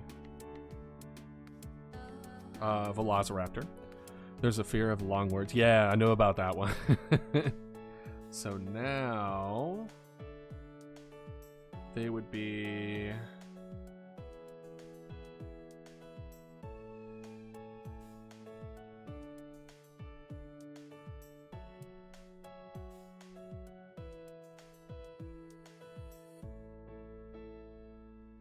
Bruh, I'm gonna lose my effing mind if this keeps doing that. Is it like... Do I need to change the tip on it or something? What's going on with it? Okay.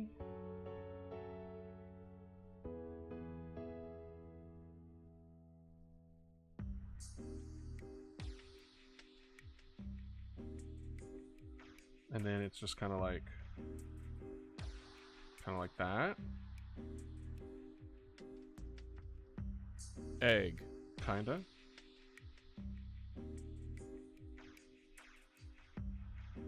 I think. What I need to... I have returned from my haircut. Excellent. How does your haircut go? Is that Mama Dodo in that egg is a regular Mama Dodo, but it's the same size as it was in the egg? What do you mean? What? Is that Mama Dodo in that egg as a regular Mama Dodo, but it's the same size as it was in the egg? Oh, so instead of a baby Mama Dodo, it's just our usual OG Mama Dodo poking at? Hey, silly. How are you doing? Hopefully well.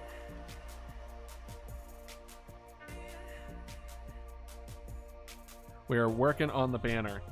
Here are all the little pieces so far. I'll be, this is just the rough draft version, so it's not anything, you know, big.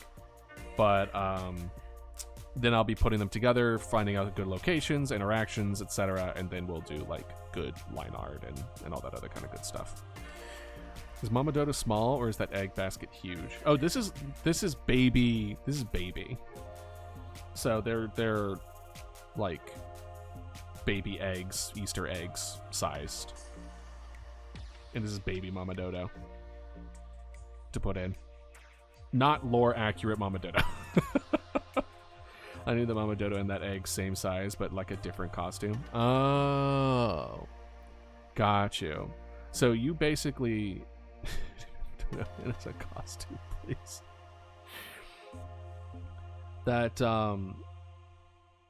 what was I gonna say? But the egg thing, where every single time it opens up, it's something different. That's pretty funny. Oh no, not Bugsy the bunny. We're gonna die. Oh man, this raptor has back problems. Hold on.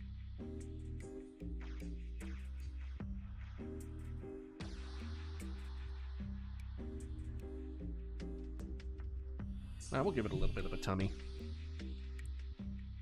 You have no points. What have you been spending it on? I've seen you around a hot minute. Yay! Alright, and then we got horns. And then more horns. And then looks like we have like angel devil wings.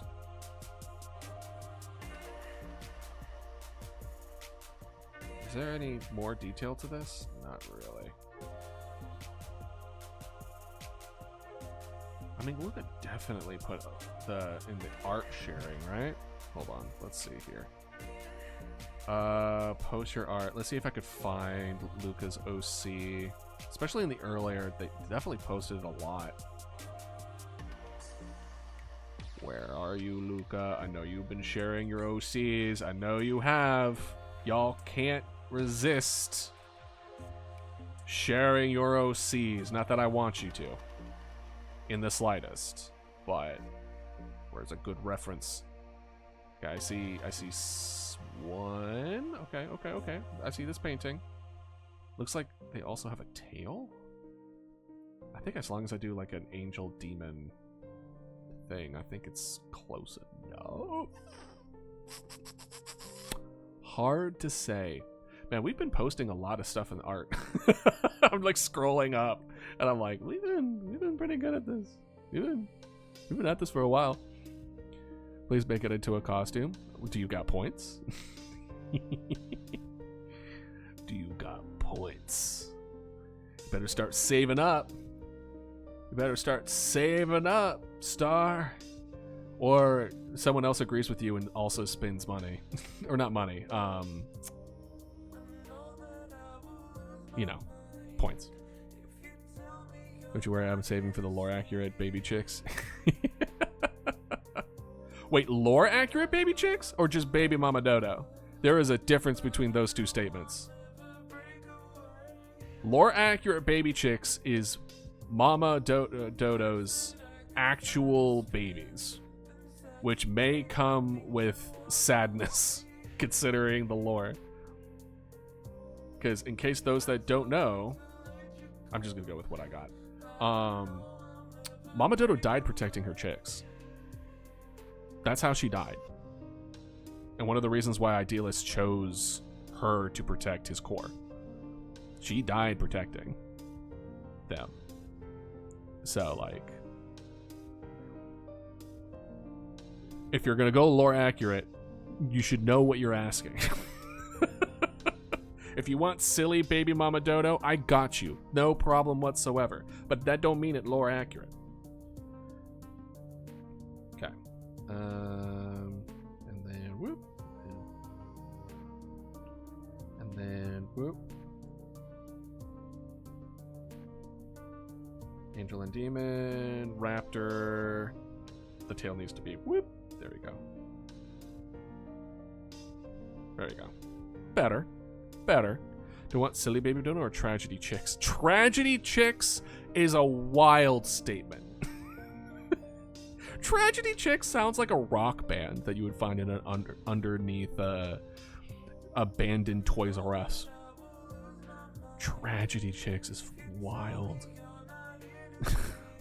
By making the egg basket.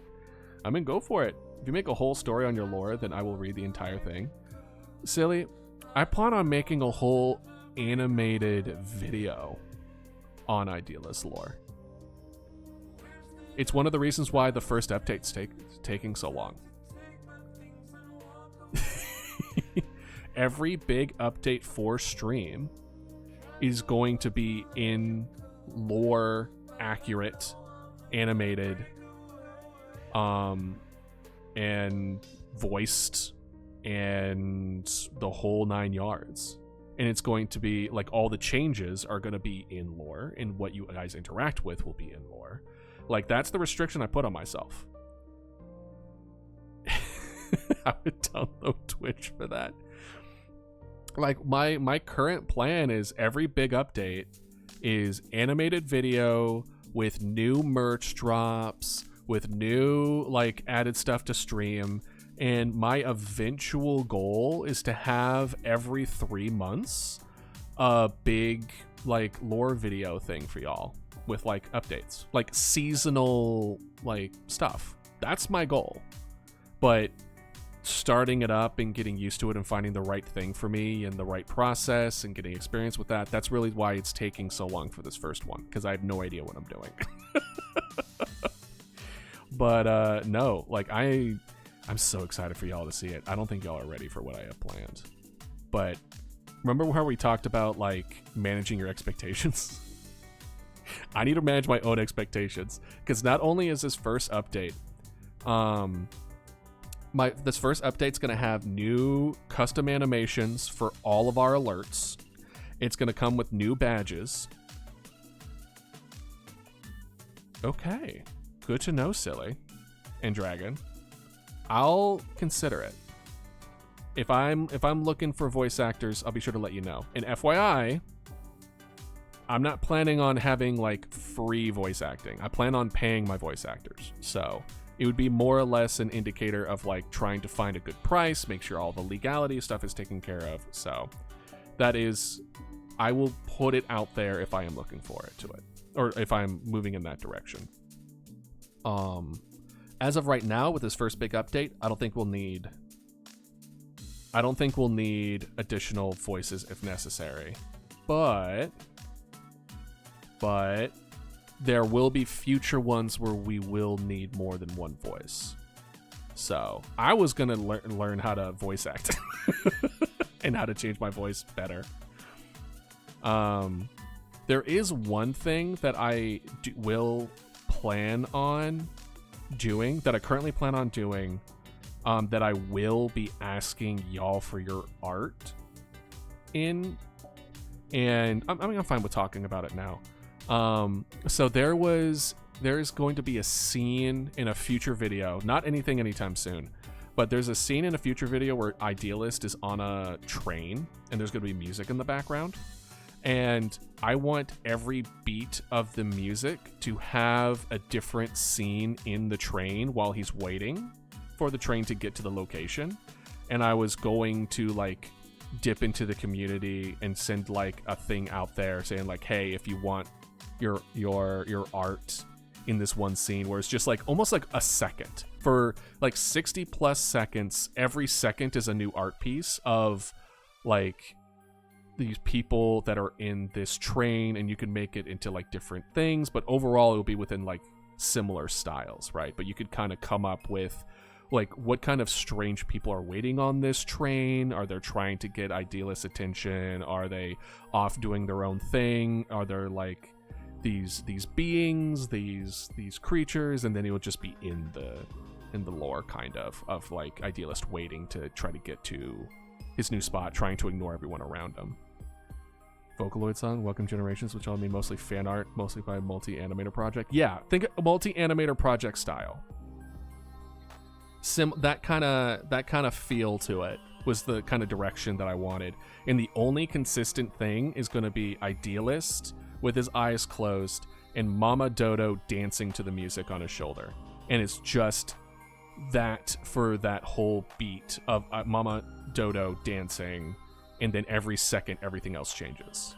And granted, you can have inspiration if you want. This is not coming for a long time, but it'd be so fun. So see, because he reminds me of Mama Dodo's design a little. Hell yeah, show that in the art. Just be like, hey, this is what I was talking about. I'd love to get inspiration, especially something that is kind of close by, because then I can kind of give inspiration as far as how I can go about certain things. So go for it. But yeah, no. Oh, while you get that, we're gonna go to our next ad break. I'll see y'all in 3 minutes.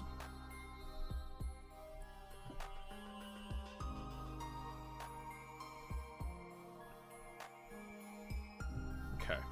So Luca's OC thing is good. Now we have to do Taco T-Rex. Taco T-Rex. Let's see here. Oh, let's...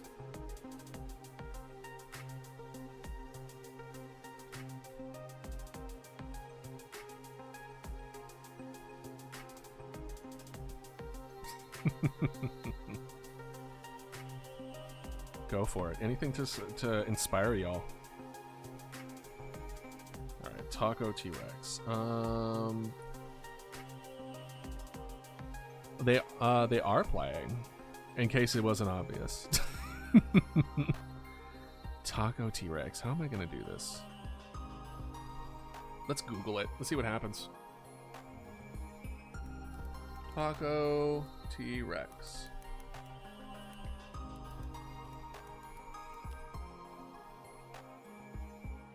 Oh. I don't like the all-around one. I like it where the back is a taco. Let's do the one where the back is a taco. Similar to the T-Rex taco holder. Well, sometimes it misses some of y'all. Either through, like, ad blocker or just by luck. So we'll have, like,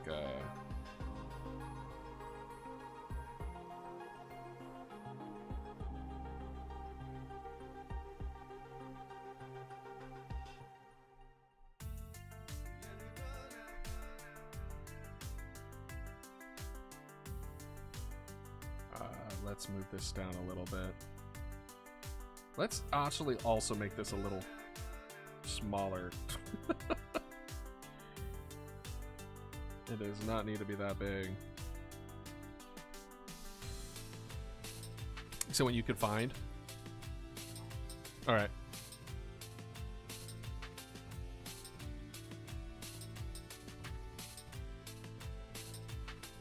And then we'll have like a...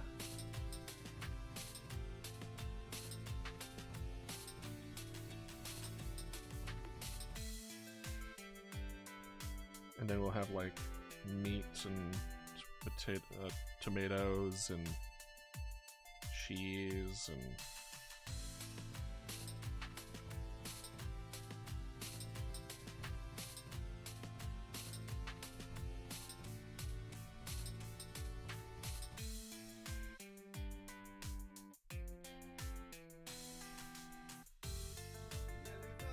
Taco T-Rex.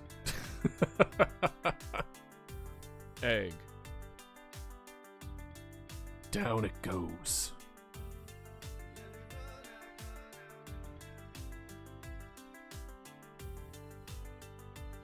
"15 times as far as dystopia."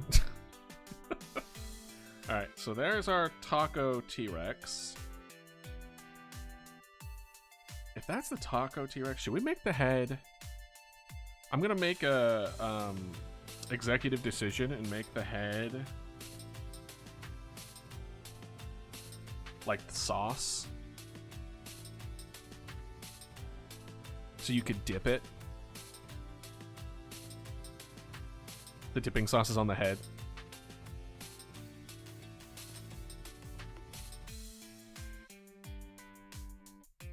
I might change my mind with this, but for now, this is what we got. For now, this is what we got. Okie dokie. Blue stego with snail shell with antenna. Okay. Okay, sent it. Alright, let me look. Let me take a look. Let me take a look. Yeah. Nope, that's the wrong one, Idealist. Try again. You were just fine before. Okie dokie. Let's see what we got. Oh yeah, kind of like a half and half. Like little. It's like a happy, sad. It reminds me a little bit of you know the fragile mask in Glitch, or not Glitch, from Glitch. The people who made it. The one where they're trapped in a computer simulation, and it's the Jester girl.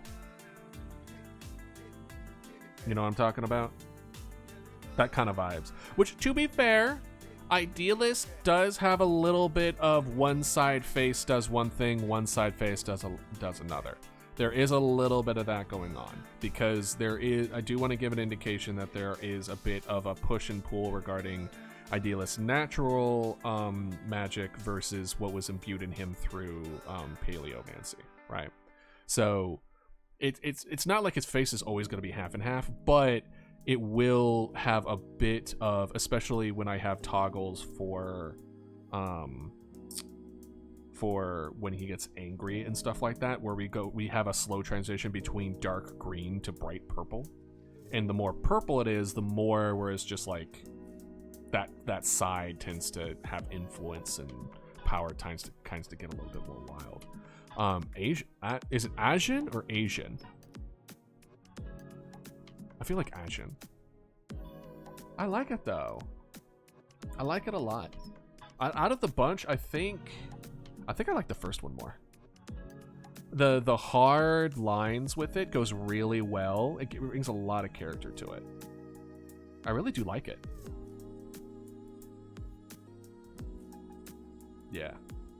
Yeah, I like it a lot. It gives me a Ghost Pokemon vibe. Specifically, what was the puppet? What was the puppet one of Pokemon? Banette? Yeah, it kind of gives me Banette vibes, but in a good way. Shuppet? Ooh, Shuppet. Yeah, Shuppet's also good. But yeah, it gives me a little bit of vibes of that in a positive way, not in any kind of negative way. I like it. I like it a lot.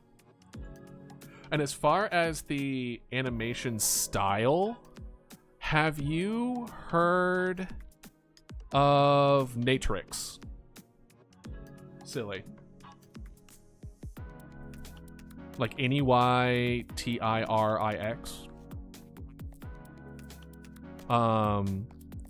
Natrix is an amazing artist. I take a lot of inspiration from her. They've been doing animated YouTube videos. Specifically, they do a lot of work with OCs, where her literal lore is that she adopts other people's OCs, and she does a lot of work where she redraws other people's OCs with their permission, of course, and in like a new style. And the way that her range is fucking ridiculous. Yeah, where it's like Nutifrix. Did I mispronounce it? I apologize if that's the case. Let me double check. Let me see. Yeah, Natrix. I'm part of their Discord. But the way they did animation, it's less like, oh, did I say Matrix? The way they went about it is, it's like they have a scene where it's just an image, and then it's like one frame every like 3 or 4 seconds. So it's not like animation until like key points where they actually did animation, right? And so they hold the animation off to emphasize certain moments, but they leave it as like an image per like part of the conversation. And that's the kind of animation I want to go about doing, where it's just more emphasis as far as having something in the background, and then it will be truly animated for emphasis on that. Oh, thank you. I feel like I haven't gotten quite to that point yet, Dragon, but I appreciate the compliment. But like, what really hooked me with her is that she draws such cute things, and then she drew like a Pokemon horror thing, and it was some of the best horror art I've seen in a while. And I was like, this is really good. What the hell? So she was like, draw something really cute, then really creepy. And then I saw some of her videos on her robots, and her robots look like mechs, and amazing, amazing mechs. And I'm like, the absolute range on this girl is wild. How the hell does she do it? And so she's such an inspiration for me, to like the animation she does it, the range that she does it. And she's so good. So, just putting it out there, like, if you don't know who she is, you should. She is amazing, and she seems like a genuinely good person too. So it's just like all around huge fan, like huge fan. So just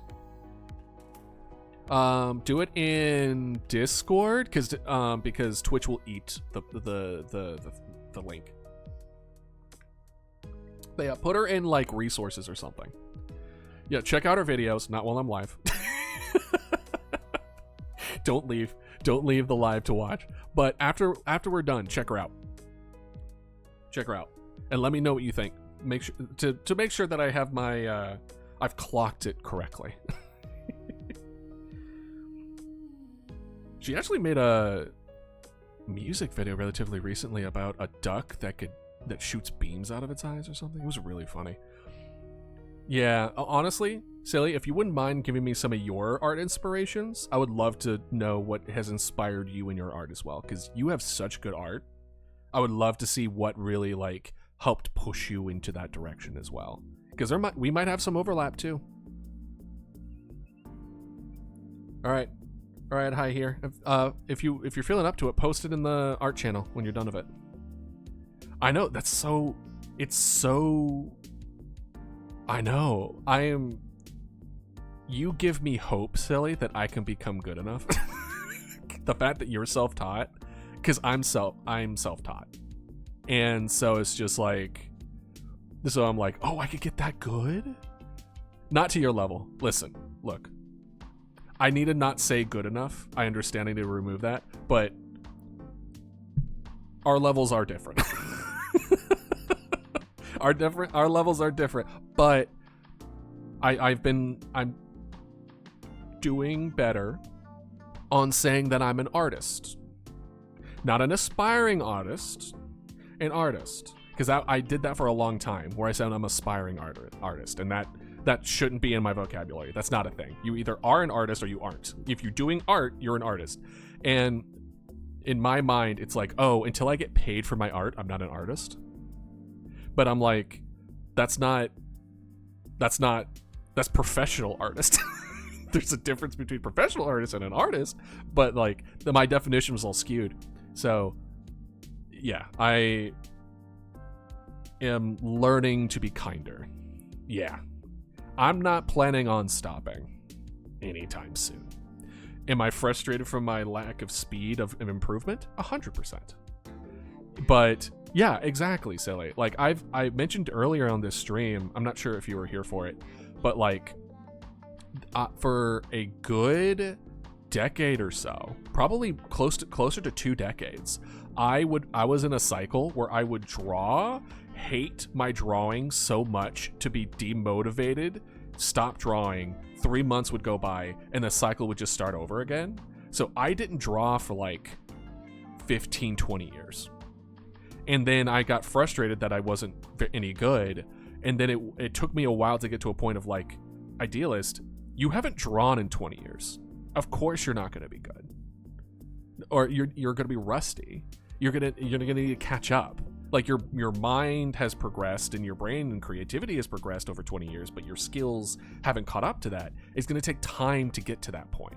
So learning to be kinder to myself based on just taking in all that information of like, hey, this is the reality of the situation. You could work on it, but like you're not going to magically be better just because you grew older. You need practice, and you didn't do that, right?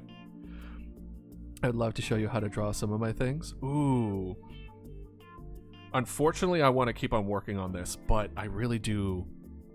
Do you have anything on your channel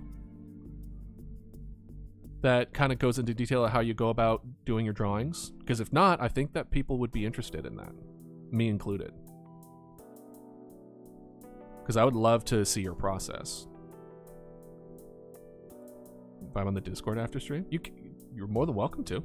I'm going to be busy doing stuff, but I'm making a Q&A. Hell yeah. There should be, if I don't already have one up, notify me, like at me, and I will add a new thing for self-promotion for content creators. So then y'all can be like, hey, I just put up a new video, and y'all can share in that group there. Because I want y'all to like, us all to like support each other. I think that would be a really good way of going about things, but I want to make sure that they're contained, within their own grouping, and so it doesn't like people who see it or people who want to see it, right? Can't draw humans. You and me both, I hear. I could draw like almost humans. I could draw like zombies with like claws, but I can't draw like humans. Add an artist voice chat. I was looking for one. Okay, yeah, I'll do that right now. I already have this pulled up, so art, voice chat 1.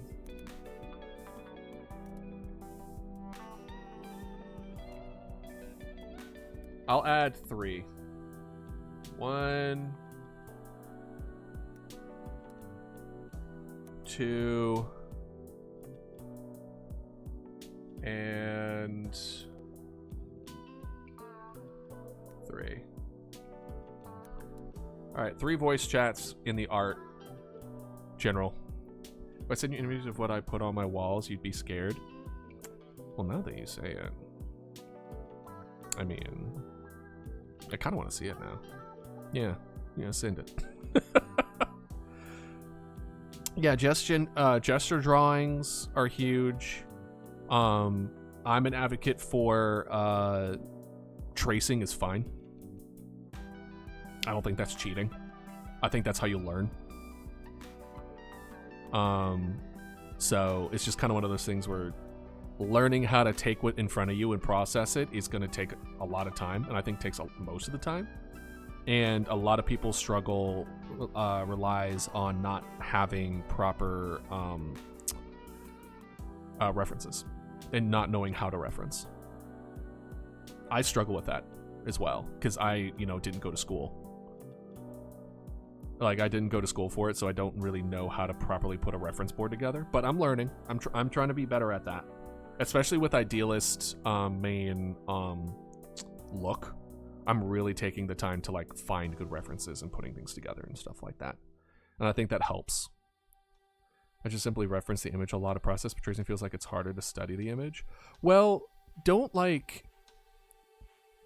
have tracing be a pillar of what makes you good.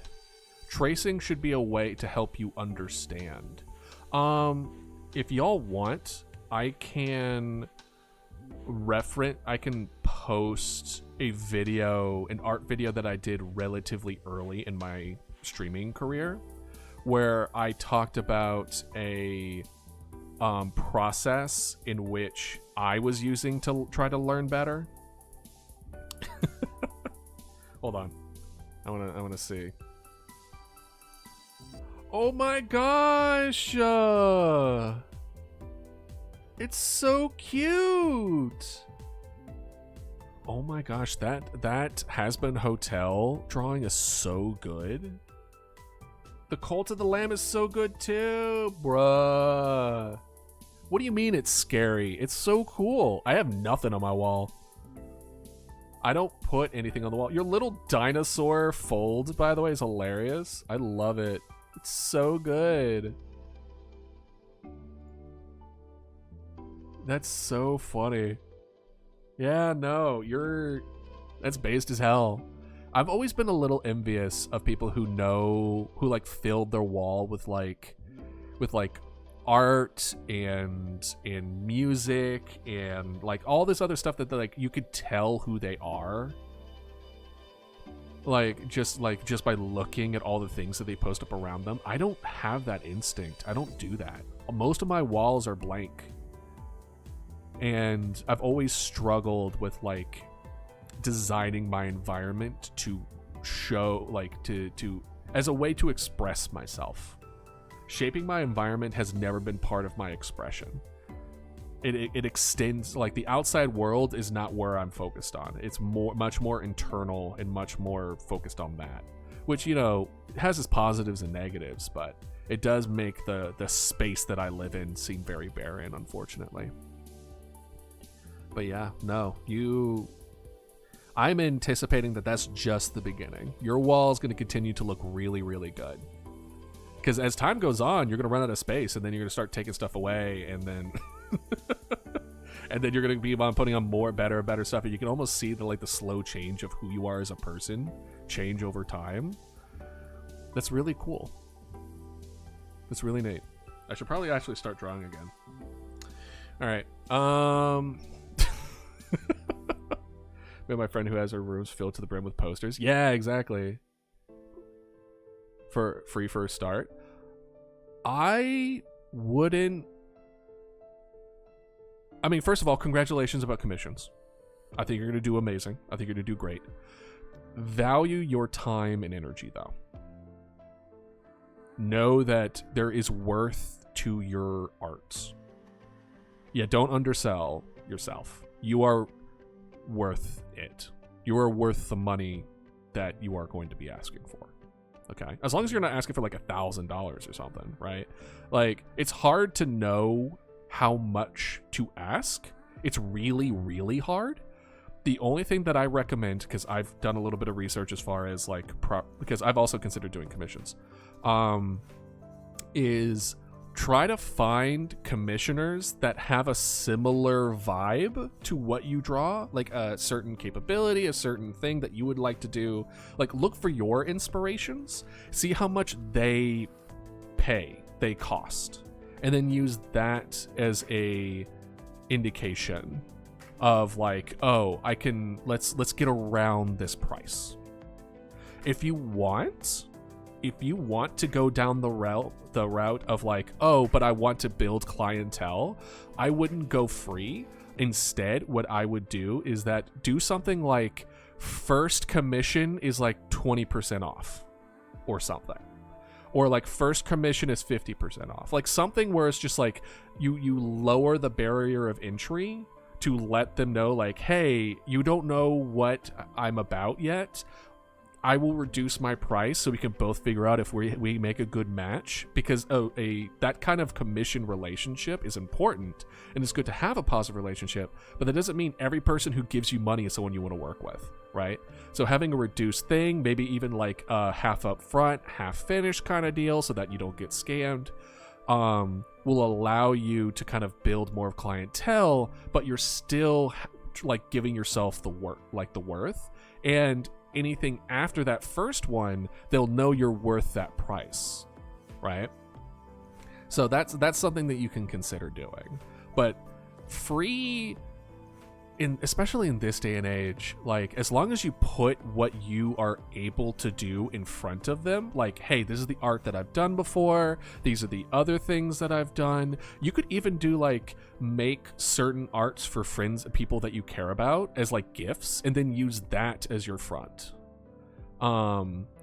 And just be like, hey, these are things that I've done, and then technically you've done it for free, but now that free stuff that you gave to people you cared about are marketing to sell to other people, saying like, hey, these are my skills, if you like what I do, we can make this work. So just a little bit of advice of somebody who has done a bit of research with this. I certainly don't consider myself an expert. I certainly am not in a commissioning space, so I could be wrong. But from my point of view, that's my advice, as much as that is worth. Hey, Starbeast, how you doing? Actually, you guys want to hear something really sweet? Oh, no problem. When I was growing up, we redeemed it on Discord. Ooh. Oh, really? Hold on. I'll tell you the really sweet thing in a second. Oh, you did such a good job. That's so good, though. You did a great job. Y'all are so talented. I swear to God, man. What the hell? Listen, I didn't start a community for y'all to get better than me. Just kidding. No, the sweet thing that happened, I was probably like 6 or 7 years old. And, oh, that's a friend of yours? Oh, well, he's still very good. Yeah, they did such a good job. 10 euros is wild. I don't know how that equates to dollars, but that's like a $20 drawing. That's like double. I think that they're asking for half of much as that's worth. If that. But anyway, the sweet thing. 6 or 7 years old, and I drew a lot of drawings. This was like, I had like a Mega Man blaster, I had like a dragon, like these were not good drawings, these were just like weird sketches. And I forgot why I wanted money, but I think maybe I was like trying to buy something, or maybe I was helping with the move in my own like kid way. And so instead of a lemonade stand in front of my house, I sold my drawings in front of my house, like my old sketches, as like 6 years old. And these group of like high schoolers came by and like noticed that I was selling art, and they came up to my stand and they said how cool the art was, and they bought my art. And I remember being like so excited. I was like, Mom, the big kids thought I was a really good artist. Like, I was so stoked. And like, I still think about that, like as an adult, to just be like just how meaningful it was. Like, those kids probably was just like, oh, that was nice for a little kid. But I remember to this day of how much that meant to me as a kid. So it's like the little stuff, right? It's the little stuff that you do in life you do for other people that really do stick and like help shape who they are. And yeah, no, it was really meaningful. It was really cute. It was a really beautiful moment. And I look back at my old drawings and I'm like, how was I a better drawer when I was like 7 to 8 years old than I am now?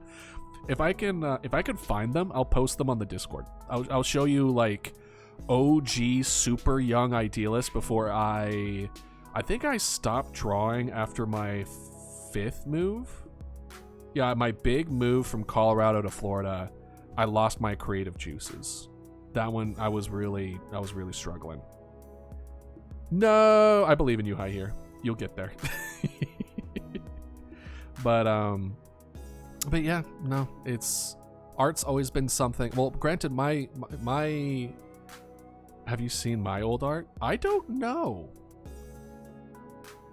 I would love to see it though. It'll give some inspiration, because I know Noma was in here earlier talking about how they felt like they'll never get better. And it's really hard to convince. It's a really important lesson to learn that everyone sucked at one point.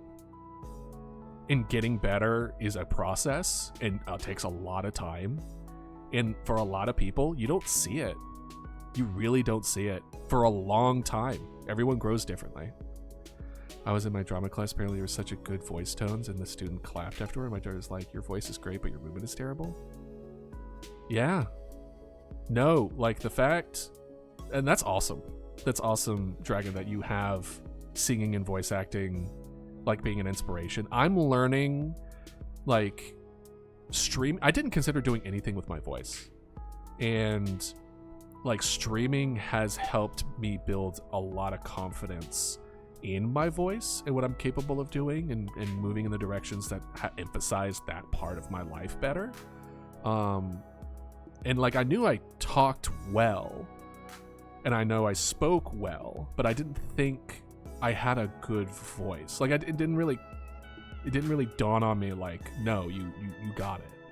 And it wasn't until like streamed for a long enough time, it's like, no, you got it. And that's one of the reasons with this animated stuff is that I'm voice acting in my own videos that I'm making, right? And I want to grow the skills of voice acting, and like try to maybe take some courses, or get like hire somebody or pay somebody to like help me get like a more diverse range as far as so I could voice act in different ways, because I think I can give different voices for streaming games for y'all. I can do it for games that we make where I could fill in different roles, as well as animated videos where I could play different characters by changing my voice accordingly. And yeah, I used to get bullied about my art when I was younger. No, silly. That sucks. I'm so sorry you had to go through that. I mean, I'm glad it kind of shaped who you are as a person now, but I'm sorry you had to go through it. It's about bullying me because people are saying you sound like a nerd. Normally, yeah. Also, the coolest choir era, they are performing at Comic-Con. That's so cool. That's not the fact that you're being bullied, Dragon. They suck and they need to get a life. But that's cool that you're in a choir. Oh yeah, because you talked about going to choir practice or going to choir. So I'm really happy to hear that you're still moving in that direction. Art was terrible, and you know those people that like to try to give you tips 24/7, but instead it's like they're making fun of you a little. Yeah. Aw, I don't think you're a scary person, silly. I mean, you couldn't even draw. I mean, you did draw horror. You did draw horror, but like, you don't come off as scary at all. Just FYI. You have very beautiful art. So I think a part of you it gets shown through that. That's awesome. Well, I mean, if I can find some of my old horror art, I'll show you. Like Dead Space, the original Dead Space came out right at a very specific part in high school that vibed with my soul so much that I ended up picking up. So I stopped drawing after I was like 10.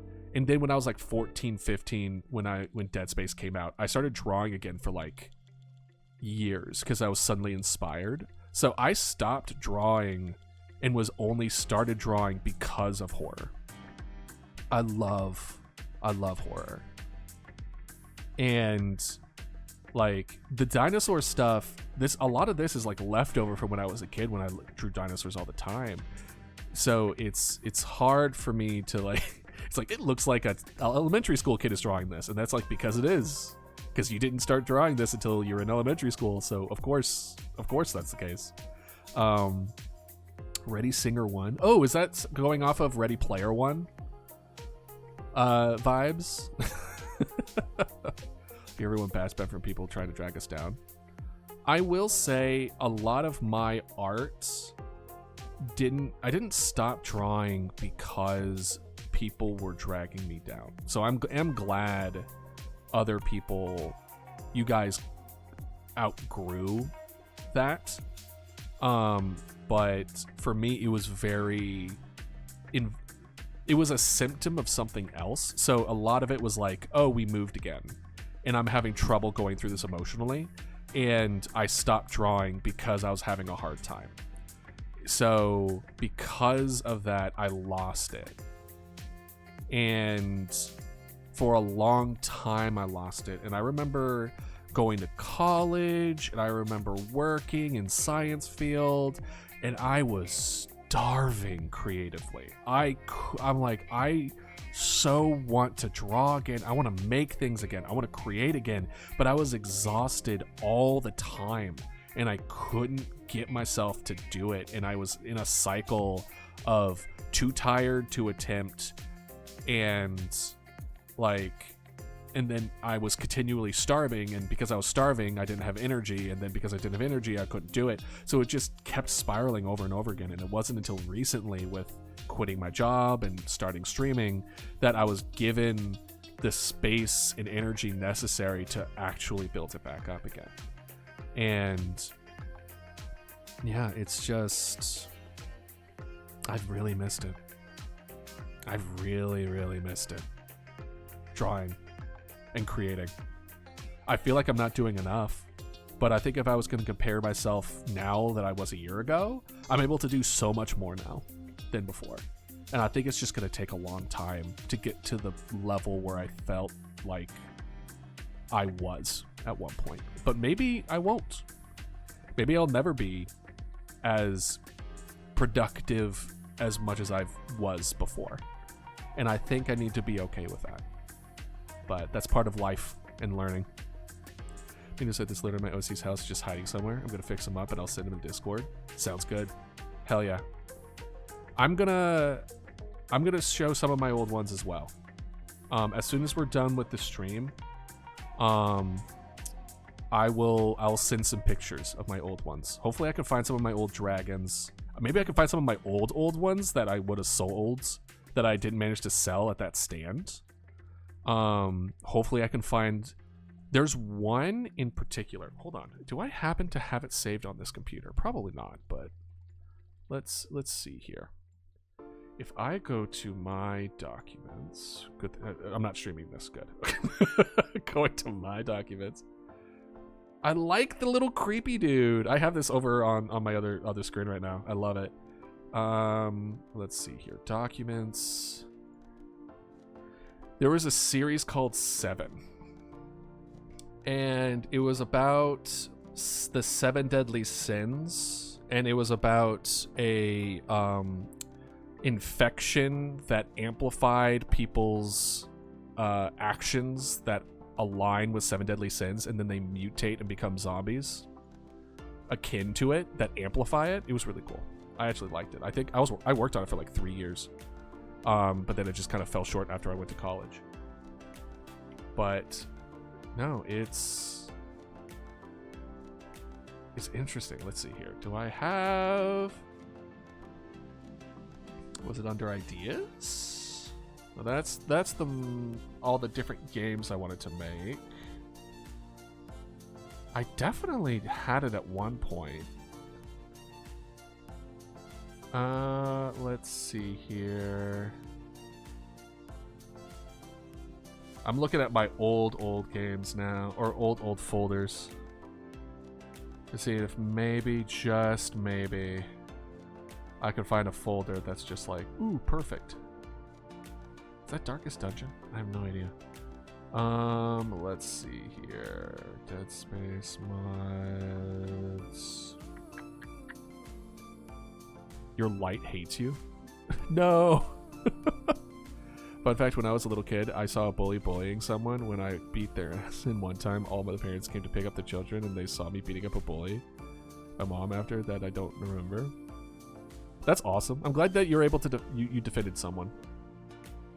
Oh, you all want to hear something? Another OG old idealist lore. It's kind of a good description of what kind of kid I was in elementary school. I was bullied in elementary school. I was also bullied in middle school, but that's a different story. I was bullied in elementary school, and this guy came up and was just like, the old school. He was like, give me your lunch money, because he wanted to eat lunch.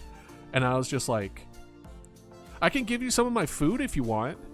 And he kind of was like, wait, hold on. And then I brought him over to my table and gave him half my food. And he was just like, wait, no, hold on. And then I proceeded to ask my mom to give me double. So then I brought my lunch for him. And he was so taken aback by me being like, here you go. Just innocent, totally understand what's been happening eyes. And we eventually became friends. And this guy, and I ended up learning that like he was lashing out, like he had a single mom, dad wasn't in the picture. And he like struggled from no male role model. He struggled from like his mom not being able to always give him enough money to eat, like that whole thing. Very difficult upbringing. And I ended up learning that like we would build Bionicles together, and because I loved Bionicles. And this dude, I am not kidding you, this is elementary school. This dude looked at the picture on the front of the Bionicles and built the Bionicles. He didn't read the instruction booklet. He looked at the picture and just put it together like a fucking madman. And I'm like, how the hell? I'm like, how do you do this? He's like, what? Like, how do you know how to put it together? I'm following the instructions word by word because that's how I'm wired. And I'm just like, how? How did you put that? Well, for those that know Bionicles, there's a lot of little pieces that get like underneath to make it function and work the way it's supposed to work. And he just made it work, and he did it perfectly. And I'm just like, how did you do that? That's amazing. That's such a brilliant skill. And I'll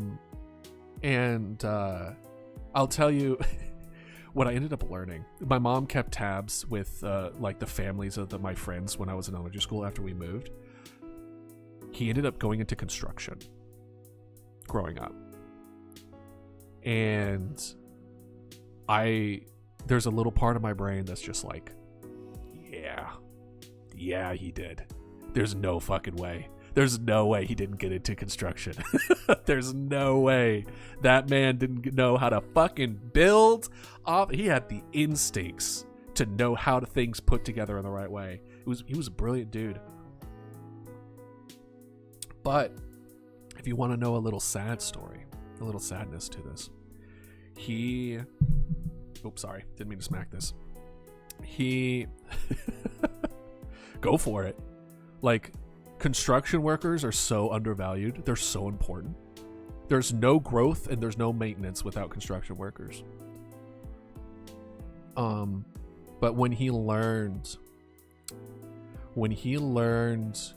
that I was moving, he was devastated, because I was his like one really close friend, and he traded me his favorite Pokemon.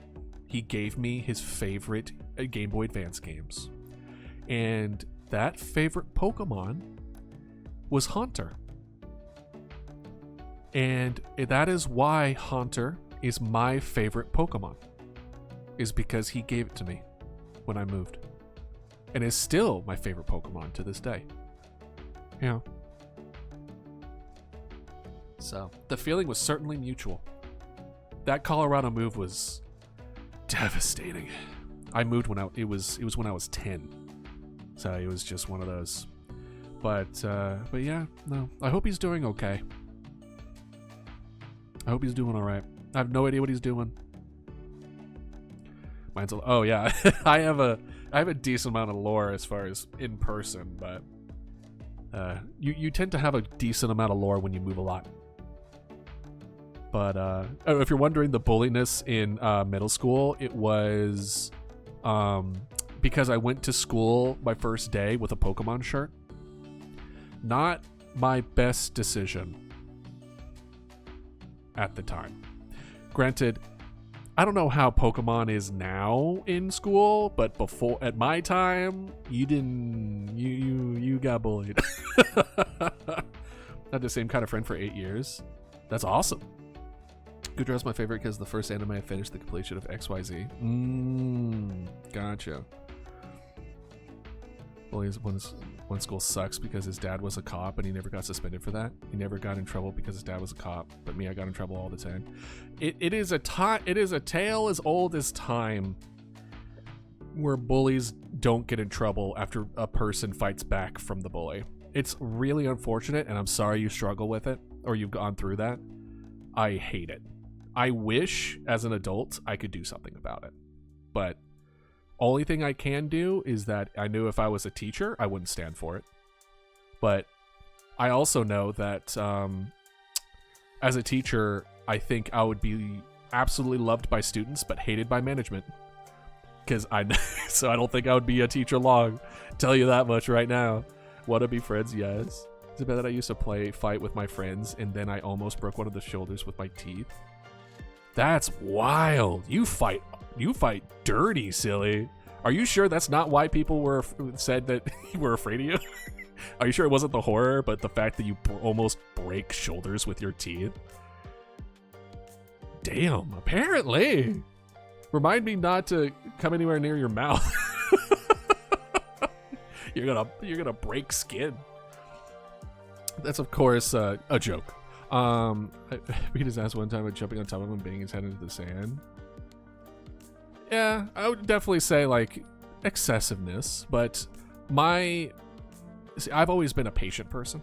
I've always been a kind and patient person, but my anger tends to be a bit excessive as well, which is why I try my best not to make sure that I don't get to the point where I'm angry, because when I am angry, bad things happen. So yeah, I get it, Stark. Just do your best to try to remain calm as best as you can. It's my thing. Vibing with my students in management. I mean, awesome. Oh God, please don't clip that. That could be. Listen, don't take that out of context, please. That's such bad phrasing. That is such bad phrasing. I'm so sorry. No! No! That's so bad. Do I need to make a twit longer? Like, what do I... do I need to apologize to the world? Like, what do I need to do? Please, no. Please. Please. I mean, he was bullying me for 5 years, so I had to do something about it. I mean, yeah. I'm not saying you did a wrong thing, Star. I'm just sorry you had to go through it. I mean, to be fair, it was towards Silly. So if anyone needs to forgive me, it's Silly. So, you know. Why is it so damn hot? I have the AC on. Oh. Okay. All right. I see all y'all's old drawings. Love it. I will say, I'm still at that crazy to this day. Yeah, I'd beat my bully's asses still. I mean, look, I know what I should do, which is to tell you that violence isn't the answer and that you shouldn't be bringing it to violence. But the reality, however, I'm just going to say use your best judgment. I'm gonna say use your best judgment, because sometimes the right thing is doing something you shouldn't be doing, which is not something an adult should say, but just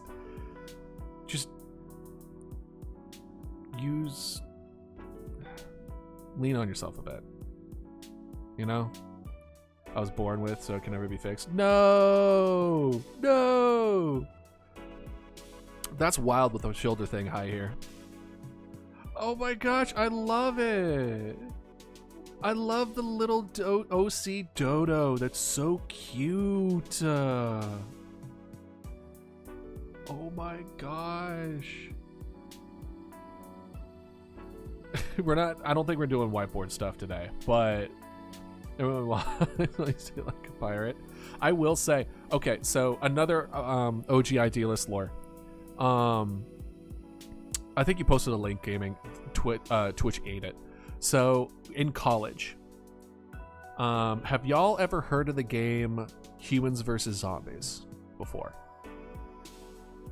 Hell yeah, Dragon. I was an accident prone child. No. Okay, so Humans vs. Zombies is a fairly, I mean, it was popular. I'm going to put popular in air quotes. I don't know if it still is anymore or not. But it is a game in college where you have two groups of people. You have humans and you have zombies. Zombies' job is to tag the humans, and then the humans become a zombie. The humans are allowed Nerf guns and Nerf accessories to then defend themselves, and if a zombie is shot, they are quote-unquote stunned for a certain amount of time. And it goes on for days. So it's a game of tag with Nerf guns, essentially. And the goal is to get to the third day with the final mission and get picked up and like saved or something. It's like a whole thing. Some people go super hard, and like the rules is they can come into the building and like get into your room and get, like, some people in other colleges have a Nerf gun in their shower. Like, so like things like this. This one wasn't that bad, but I had a huge blast with it, where I was actually one of the few people that like eventually like led it, along with like 3 other people who like made the different missions. And like we had one time where the alpha zombie, like, people knew in the beginning who, like, if you were a zombie or not, and then as soon as you left the auditorium, the game was on. So like everyone was like close together and everything. It's a whole thing. Anyway, so I was playing that the first year I was playing it, and I left the college cafeteria, and the zombies identify. So to identify people who are playing the game is a bandana. If it's around your arm, you're a human. If it's around your head, you're a zombie. So I left the cafeteria with my Nerf gun, and I clocked a zombie ahead of me, and then he nodded to someone behind me. So I knew I was in between two of them. So I sprinted, and also another side note, I was on track in high school.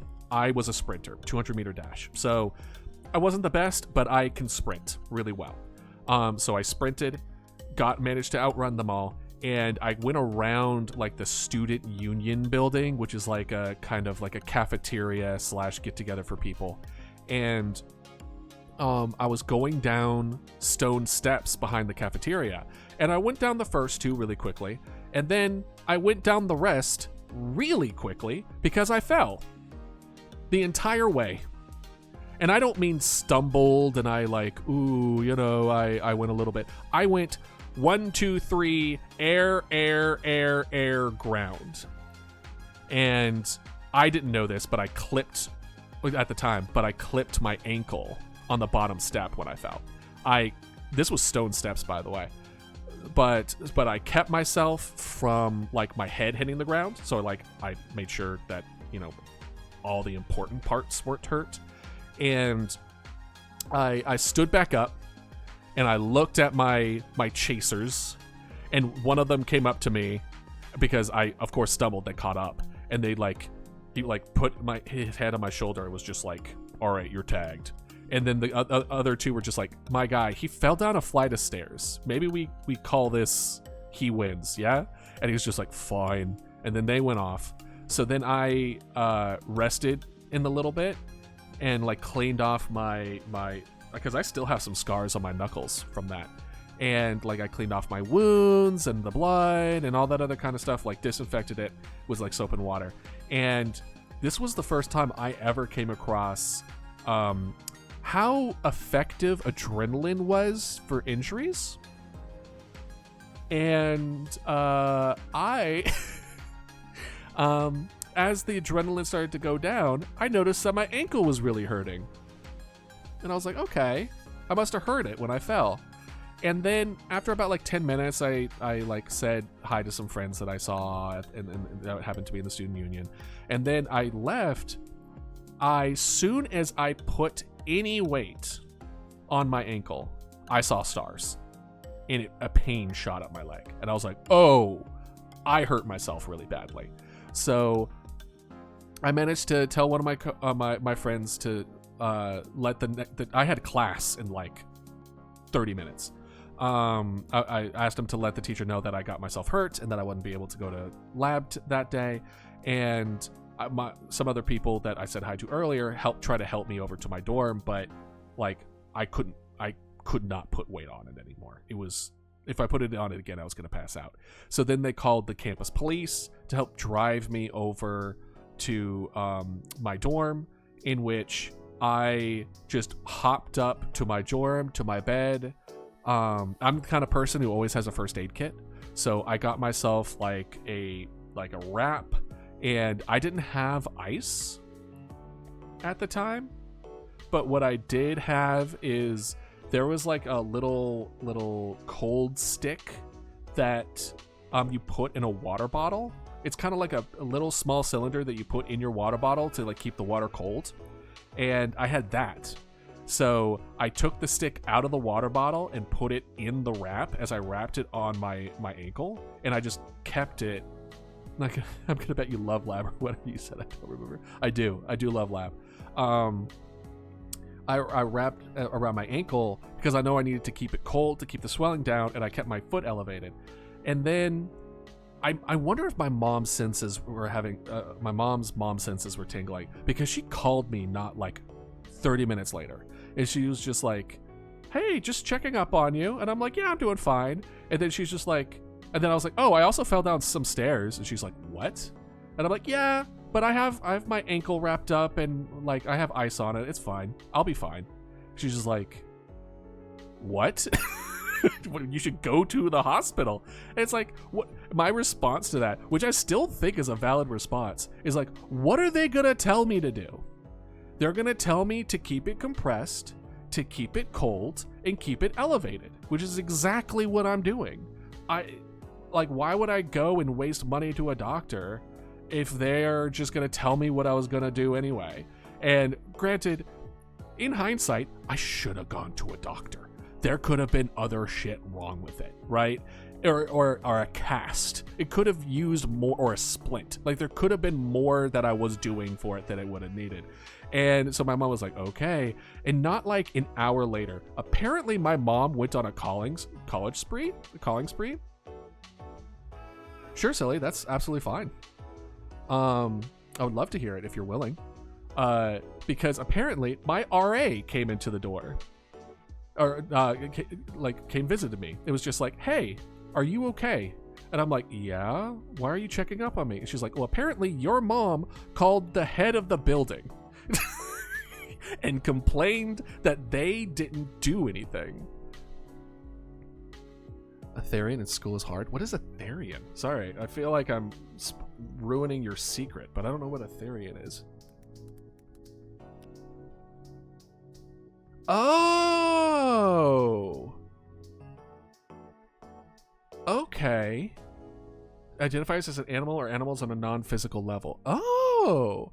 This comes at a thing where I'm not making fun of you. This is a genuine question because I don't fully understand the difference, so I apologize if this is insulting in any way. But what's the difference between a Therian and a furry? Again, I apologize if that's insulting in any kind of way. Furry is cosplaying. Therian is full-on identification. Got you. Oh, well, congratulations. Well, is congratulations the right way? I guess my full honest opinion of that is I don't think of you any differently. I'm glad to know more about you, I think, is my genuine response to that. Right. So, like, all I can really say is, you're allowed to be yourself here? If that makes any sense. I accept who you are? Oh, okay. Well, cool. Is that where you shift between your Therian self and your social self? What you like, the masks? It's kind of like masking in a unique way. I'm drawing a Jono dragon right now, but people are quite chill with it. Yeah, it's just kind of like it's one of those things where it's just like, cool. That's awesome. That's neat. I don't know. I didn't have any indication you might be, but then again, I don't know what kind of indications I would see that I would think that. Right. Look, we are constantly trying to figure out who we are in our own way. And this is your path. So I don't really have a right to judge you on your own path of finding yourself. So that's awesome. And I hope you can find a way to live your true self in a healthy and happy manner.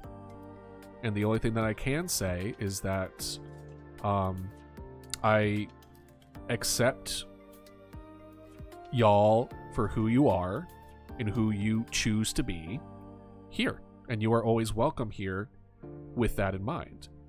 I think the only exception is if you build your identity around, like, hate. Right? Like, I can't say the same thing about Nazis. You know what I mean? You know what I mean? So, like, people who build themselves around hating others or belittling others, it does not extend to them. Because I'm scared I'm going to lose their friendship. That's understandable. That's really understandable, silly. But I guess my question is, yeah. Well, I guess the question is, well, it's complicated, right? Because on one hand, you telling them that you are could help influence and change their opinions on people who belong in that group, because they don't know anyone who belongs in that group personally to like associate the group, right? Or it could go the other end where they're just like, oh, cool, now we view you less because you're part of this group, right? It could go either way. So I could definitely understand that fear. But I guess my question is, are you okay with having friends who wouldn't accept you for who you are as a person? You know? Are they really people that you want to have in your life? So you had told at least some people. And how was their response? Respect that doesn't mean much, just a random stranger. I mean, I'm glad I have your respect. That's, I believe that kind of respect is earned. So I'm glad that I have earned that, right? Thank you for keeping the corruption at bay, Star. Appreciate you. One of them was Therian as well. Ooh. See, that's the other actually understood. So it's kind of one of those things where use your best instincts. I think you already are. That's why you haven't told them, is because you suspect that if you do, it doesn't go well. It won't go well. Because you have some people who understand and accept you, which is great. And I'm super happy that you have that support for that part of your life, right? It can be very lonely if you don't. And it's tough. And I think there's two caveats that I will say to this particular aspect. As somebody who has lived 30 plus years and have had multiple different kinds of relationships, and that is, do not be afraid to cut people out of your life if it isn't like a good thing that they're there. If it's not a positive relationship that improves your life in a good way, it's okay to cut them out. Don't be afraid to do that. But two, it is also completely normal to have different kinds of friendships where you don't tell them everything. They don't have to know certain part of your life. And you really learn that in like the professional field where you end up having like work friends. Certain work friends you will tell everything about. Some of your work things you will not, but are still cool people, so you still get along well, but you know not to get too comfortable, right? Like the friend that likes to spread rumors. You don't tell them your secrets. They're not gonna not spread the secrets because you told them, right? And it's so just keep that in mind. You don't have to tell them, but you also don't have to keep them as friends if you don't feel like it will benefit your life. And I don't mean like cut anyone else who is a beneficiary to you. That's not what I'm saying. Like people are a lot more complex than that. But people have a tendency to hold on to very toxic relationships for the sake of, oh, they're friends. We're friends though. We should hold on to that. And it shouldn't feel like a weight. It should feel like they're bringing you up higher, not weighing you down. And that can be really tough and really hard, and it sucks every time. But learning when to do that, and don't pull the trigger too easily, because good friendships at the very least requires effort. But it's okay. It's okay not to be friends with people that wouldn't fully accept you, right? I do track a lot of furries, autistic people. Not complaining, these people are great. Well, also, yeah, I was gonna say you're here. Granted, I'm not a furry, but I accept furries. They're not harming anyone. I've been friends with them for years, which I hate to break the friendship. Or you go like me and have no friends. I'm completely fine. I don't like people, so that's mainly why. I feel like I should practically dispose most of my friends that have said those things. One of them is playing with right now, and they don't like their furries. Yeah. You can listen. Friendships have a tendency to like quiet and fade away over time. it's okay to kind of let that happen with those with people that, because like that's a question you have to ask yourself, right? I apologize if it's too personal, by the way, but it's okay. Good. I'm glad. Do you want to be friends with people who, if they knew who you really are, they would hate you or dislike you? Maybe hate's a bit strong. If they would see less of you, do you want those people in your life? Are you fine with putting up a front and having that kind of friendship, or would you rather cut the ties and just have it so that the people that you're surrounding yourself with, you don't have to hide? And there you go. And the one road is lonelier for the most part. Granted, nowadays probably not. There's a lot more people out there that are furry positive. I'm not so much sure about Therian, but you know, especially in the VTuber space, furry tends to be fairly prevalent. So there's no surprise that a lot of people in our community align with that, right? And that's okay. I'm not gonna make y'all feel bad about that, because that's how you choose to identify yourself. So what harm does that give? I'm much more focused on people trying to harm each other than I am about self-expression, right? But at the same time, I'm always in this tiny pressure circle. Yeah, it's tough. I'm certainly not enviable, but I've long accepted and become okay with my own presence. So I have become, especially with all the moves that I've done, I have gotten used to cutting bad people or people that I don't necessarily vibe with from my life. Now, I've been very lucky, and my current group of friends I've had for over a decade. It's been online friends. We played since Destiny 1, and it's slowly grown from Final Fantasy to I have a group of solid support that I don't have to really worry about being myself. Now, there are certain conversations that I avoid because I know they feel very strongly about certain topics. It's not a group that I would go around challenging beliefs that I like to do on a general basis. But that's just because that's something that I like to challenge myself. I like to challenge my beliefs. But that's not something that I would do in this group. But that doesn't mean that I don't lean on them for support and that they don't support me on their own, right? So it's tough to know when and where and why, but that comes with experience. And you'll learn, and you'll make mistakes too. Don't get me wrong. There'll probably be people that you cut out that you shouldn't have, and there will be people that you should have cut out that you didn't. That's just life.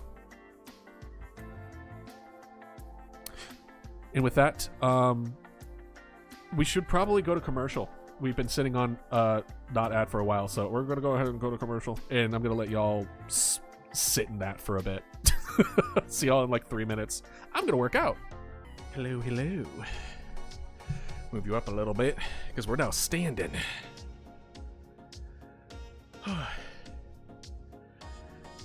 And unfortunately, I'm sorry to hear about the first impression, Dragon. To be fair, I have been told, well, at least by certain people in my friend group, that they thought I was essentially the weird kid of the group that just kind of stuck around. But I've gotten better. Or at least I think I have, at least. Weird kids unite. So I guess... Aw. If I was around your age, silly, I would sit with you. I would normally say I would sit with you, but... I'm considerably older. Probably not appropriate. So if I was your age, I would. I don't want to... Listen, I already had a weird phrase earlier today. Okay, I can't keep beating the allegation. Oh, yeah, I love rats. Then why were you so against the baby rat? Why were you so against the baby rat in the last gameplay? Oh, am I? Is that the new lore? Listen, I'm just everyone's dad, okay? I'm just accept this fact. We have Mama Dodo, and then dad idealist. All right. Because rabies? That rat didn't have rabies. There was no foaming. Oh, because babies. Well, no, it's not a baby anymore. It's now like a toddler. It's learning how to talk. So it's like a toddler now. It's not a baby. Where's your age limit? Yeah, where's your age limit? When do you stop hating the kids? Because they eventually become adults. But I hate rats because they're such a pest in countryside home. Okay, I could definitely see. Well, hold on. Here's a question: rats or mice? Because these are different. Those are different, and depending where they're located is also different. Okay. Wow. I don't think Silly's ever planning to become a parent. I think that's the plan. Yeah, I'm assuming you don't want to ever be ever have children, which is completely valid in this day and age. Are you kidding me? More rats in my instance, but both are found. Gotcha. Yeah, well, when it comes to I personally find them cute, and adorable, but because I actually had a coworker that had pet rats that were really, really cute. But yeah, I could definitely see the indication of not liking them because it's based around experience, right?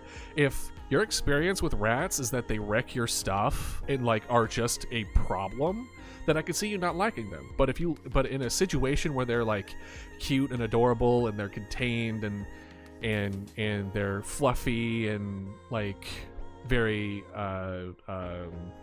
what's the word I'm looking for? The one that hates it the most.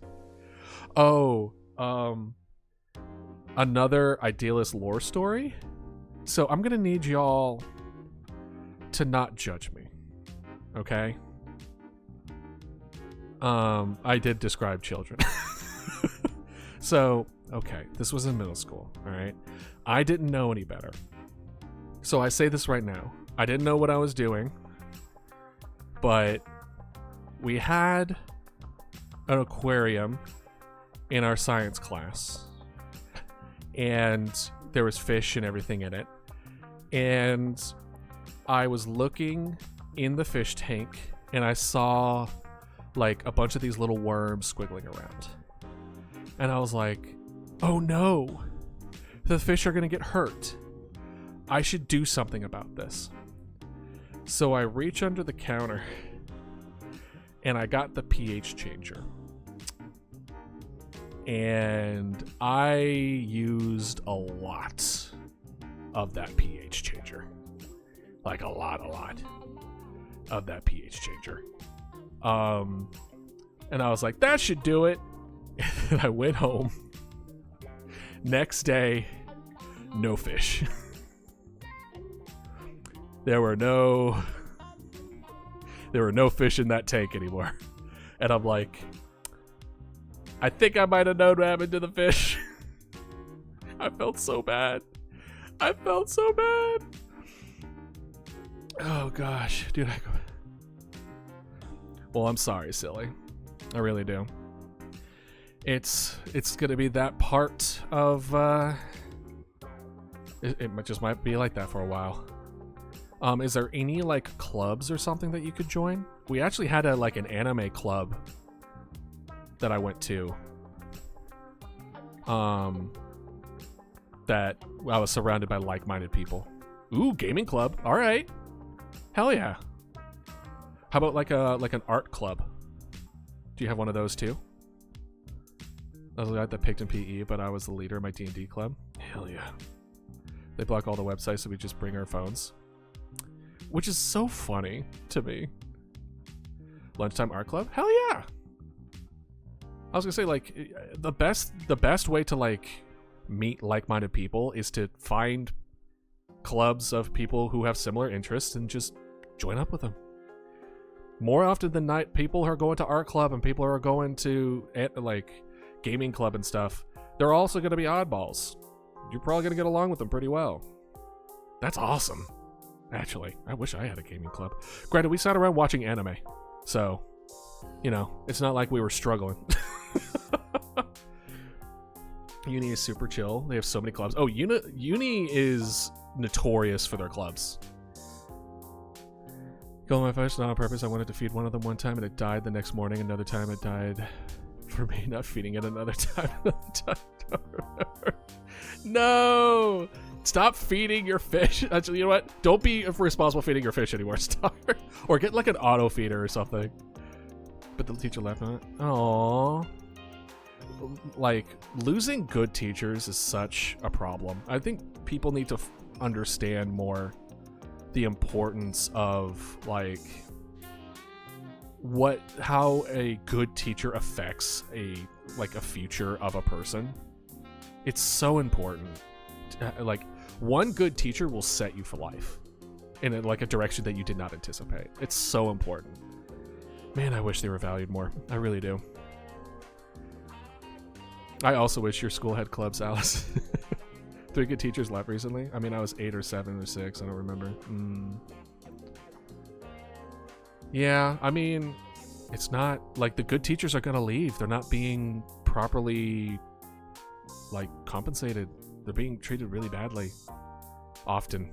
I'm not gonna say every school is like this, but from my understanding, it's not good.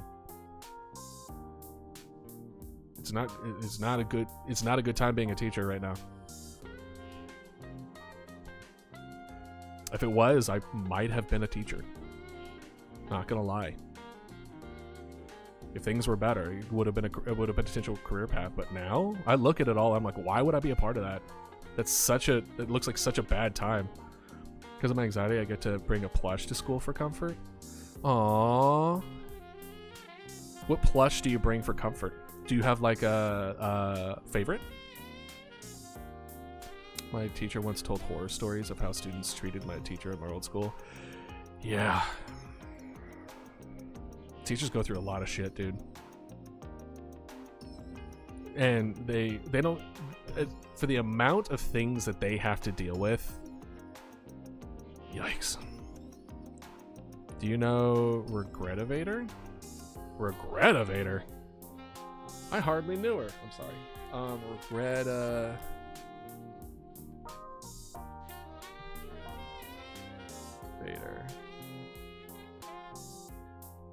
Regretivator. Oh gosh, I'm an adult. Oh, is this like a... What the hell? Yeah, send me a picture, because I googled it. I'm gonna look at NPCs. Hold on. I got the green cat. Green cat. I see yellow cat head. Oh, Narpy? Is that him? Narpy? Gnarpy? Why does he look like that alien cat meme? What was it called? Glorp Glorp or something? You know, you guys know what I'm talking about? There's like a cat, green cat alien face meme. Recent, that you could... Narp? Yeah, Narp. Wait. Maybe not. I don't know. I have no idea. Maybe? It has like whiskers with yes. It almost kind of looks like it has like a bathing suit on. Hold on. It's like, hold on. This one. That's what I was looking for. Yeah, this little dude.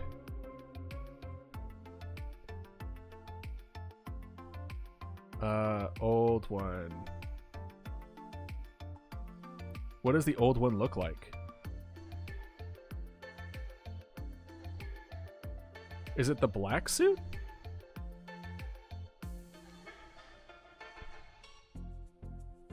Yeah, send me a photo in Discord. Put it where everyone else is putting in stuff. Maybe we should do like a dodo fan art thing.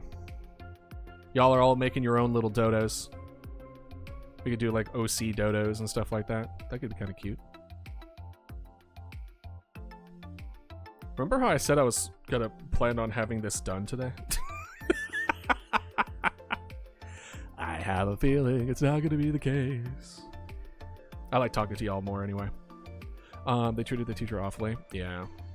They like put eyeballs in their spaghetti and meatballs. That's gross. That's awful. That's so cute. It's fine. That's so good. I mean, y'all are very good distractions. But this is what we got so far. We can just keep talking. And then if we get into like a lull, then we'll get back into it. But for now, I'm fine with talking. But you know, no, that's adorable. That's true. And I thought that was my job. Yeah, no, I see it. It's so cute. It reminds me of like a cat plant. Kind of like a little like a flower cat. Does that mean that your starter for Pokemon what was the recent one? What was it? It wasn't Ruby Sapphire. That's my favorite. Future Past. What is it called? What is it called? But anyway, the plant, the grass cat is your favorite starter. I don't know what I'm talking about, right? Maybe.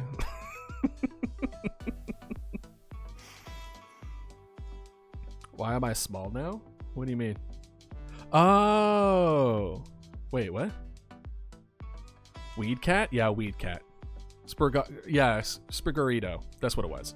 Ordered another comfort plush for 30 damn pound. That's wild. I wouldn't order anything with the current. Well, wait. If you're not in the U.S., you're probably okay. But if you're in the U.S., the amount of like tariffs that are happening right now, don't order anything from anywhere. You know, who's that Pokemon beam a long time ago? Now it's just thinking making a mod pack for putting all costume silk art Momododo in Pokemon. I mean, that's fine if you want to do that. As long as you be like, hey, this is from this person. That's fine. I give you permission. USDK, so this will take a while. Yeah. I didn't realize the US actually made plushies. Gonna be real with y'all. I didn't think we had the materials. But what comfort plush is it this time? What caught your attention so hard? From Makeshift? Oh, do I know, or do you not want to say? Oh, right. A game that we have still not played yet. Oh my gosh, that's the girl, Toothless, right? From How to Train Your Dragon. I recognize those eyes anywhere. Yeah. It's almost like you like dragons or something. That's crazy. Like a Pokemon Fusion did, and when you look at the Pokemon, or when you evolve it with 2 Pokemon, it gives you credit to the person who made it. Go for it. Awesome. That's awesome, Star. I'll take it as a compliment. My Lily just killed me, and now I must confess I still believe. I'm guessing that's a song. I have the whole Dragonite line in plush form. I love them so much. Yeah, they're good. Yeah, they're good. They're pretty good. I think my favorite's still the Haunter, the Ghastly line. I really no, I mean Tyranitar. I love Tyranitar. I'm not as in love with its precursor forms. I think but Ghastly line I can't even say that 100%. I like Haunter. I don't like Gengar. One of my friends is a huge Gengar fan. If he heard me say that, he will actually flip. But I don't know. It's just something about it. I don't like Gengar. Really. I think Haunter's so much cooler. But maybe, now that I'm thinking about it, I might just like floating peripheral. Do you know what I'm talking about? Do y'all know what I'm talking about if I say like Rayman? It was like a GameCube game a long while back. I think they also brought it for like Wii U, I want to say. But it's like a dude with floating hands and legs. Because I'm looking back in my past of things that I've enjoyed, and I loved Rayman. I love Haunter. I loved Madness series from Newgrounds. Y'all, is that too old for y'all? With like the stick figures, but it was really, really violent, but they also have like floating hands and legs, or in feet. So I'm noticing, yeah, like that kind of. Also, one of my favorite weapons in any game I've ever played was in one of the combat ones. Maybe it was Comba. Where you fired a homing drill that drilled in an enemy's head and then exploded. So cool. I thought that was like, this is genius. How did they think of this? It made me want to make a game where it was just all interesting weapons. Because I fell in love with it. But yeah. Parasols being used in combat was so cool though. They really made anything look like such a good weapon. I loved that series. So looking back, I'm like, do I have a thing for floating hands and legs and feet? Like no arms. And now I'm trying to picture if Idealist would look cool with a floating hand. And the answer is yes. He would look cool with a floating hand. Well, I think there's a particular style that I like that I just learned just now. Floating hands. See, oh! Well, technically, I love the song Baby One More Time by Britney Spears. Yeah, good song. Actually thinking about it, King uses mage hands like an extension. It's no arms. It's just hands, and he uses as his leverage to like jump around. So technically, that's like floaty hands. I'm now nitpicking at past ideas to see how many of them have floating limbs or floating peripherals. What is the correct term of what I'm describing? I guess floating hands for the sake of it. Oh no, Queen. It's one of the reasons that Queen despises King. Queen sees having no arms as a way to overcome adversity. King sees Queen's reluctance of using and learning magic as a sign of weakness, of one's own ego being in way of one's own strength. So it's one of the things they clash on. King is not above using tricks in every single form to gain an advantage. Queen is, I will kill you with my own strength kind of vibe. FYI, they're both leaders of different in different groups in Idealist Army.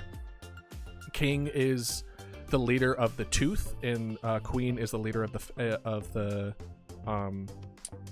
Claw.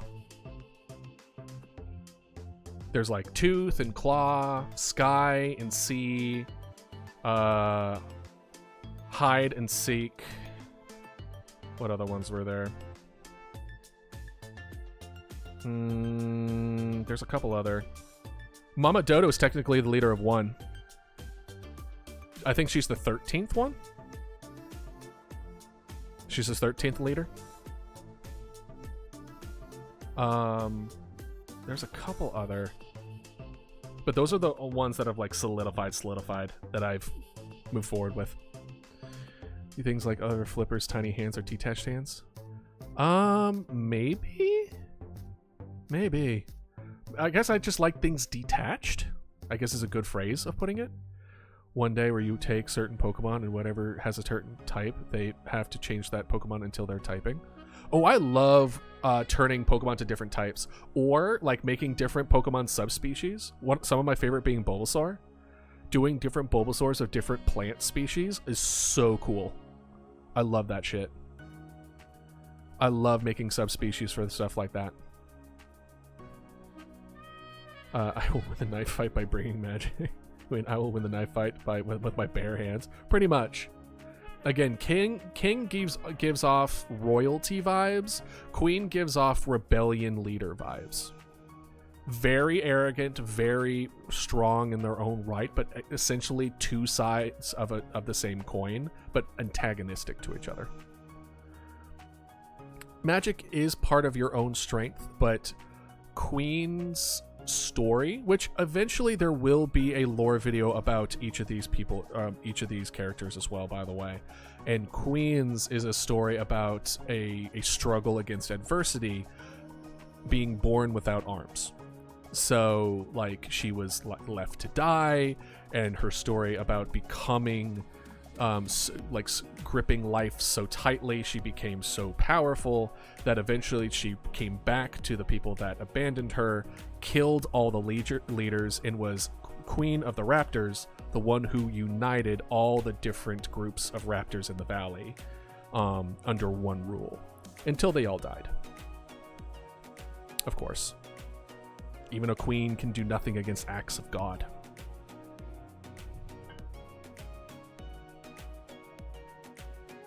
I'm giving you a lot of free lore bits today.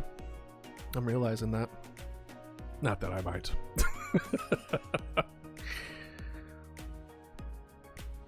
That is fine in its own right. But, yeah, no. I'll make it so it is. Yeah, keep up with the lore bits. And if it, Dragon, would it make it easier from now on? I've been doing it for some of them, not for others. Would it be easier if I put a timestamp on my VODs for any kind of lore redeem? Because I've done it for some videos, but I didn't do with others. Should that be something that I continue? I do from now on for your search, or do you like the challenge of watching videos and trying to find them yourself? How did Queen react to being brought back to life and seeing King for the first time? I think Queen was first. I think King was second. I'm going off my gut on that one. I haven't put the timeline together, but it feels that Queen would be first before King. I always realize you always say yeah, no when it's about to end stream. It's a weird occurrence I've always noticed. Well, I'm not about to end stream anytime soon, but I think I probably say yeah, no when I'm trying to like transition from one thought to another. But I still like the hunt for the older ones. All right. Sounds good. All right. I can do that. From now on, I will do my best to remember. I count up 100% it. But if there is a lore... Well, I mean, like situations like this, Dragon, where we talked about a lot of stuff about lore, but it wasn't a lore redeem. So I can't clock that. But I can clock the redeem aspects to it. So you can't depend on it, but it will help you. Let's put it that way. Can we do a whiteboard fox thing later? My friends are being shitty. No, what are they doing?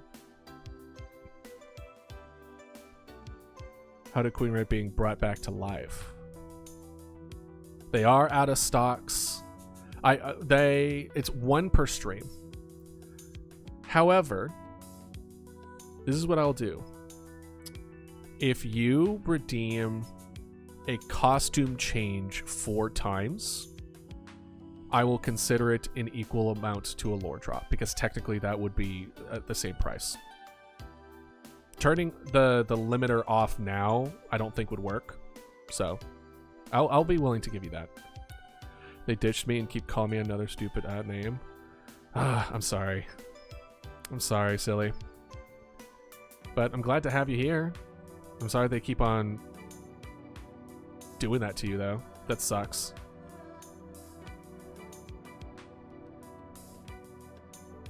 You're fine.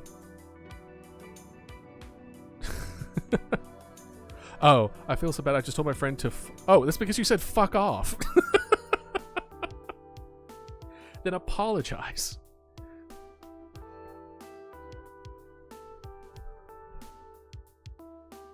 Then if they took it seriously, then apologize to them. Like, just be like, hey, I wasn't serious. I apologize if I hurt your feelings. Boom. All right, Dragon. Is there anything that you really wanted?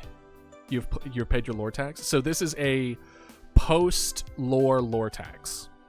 Am I understanding that correctly? Or is this a payment for a new lore?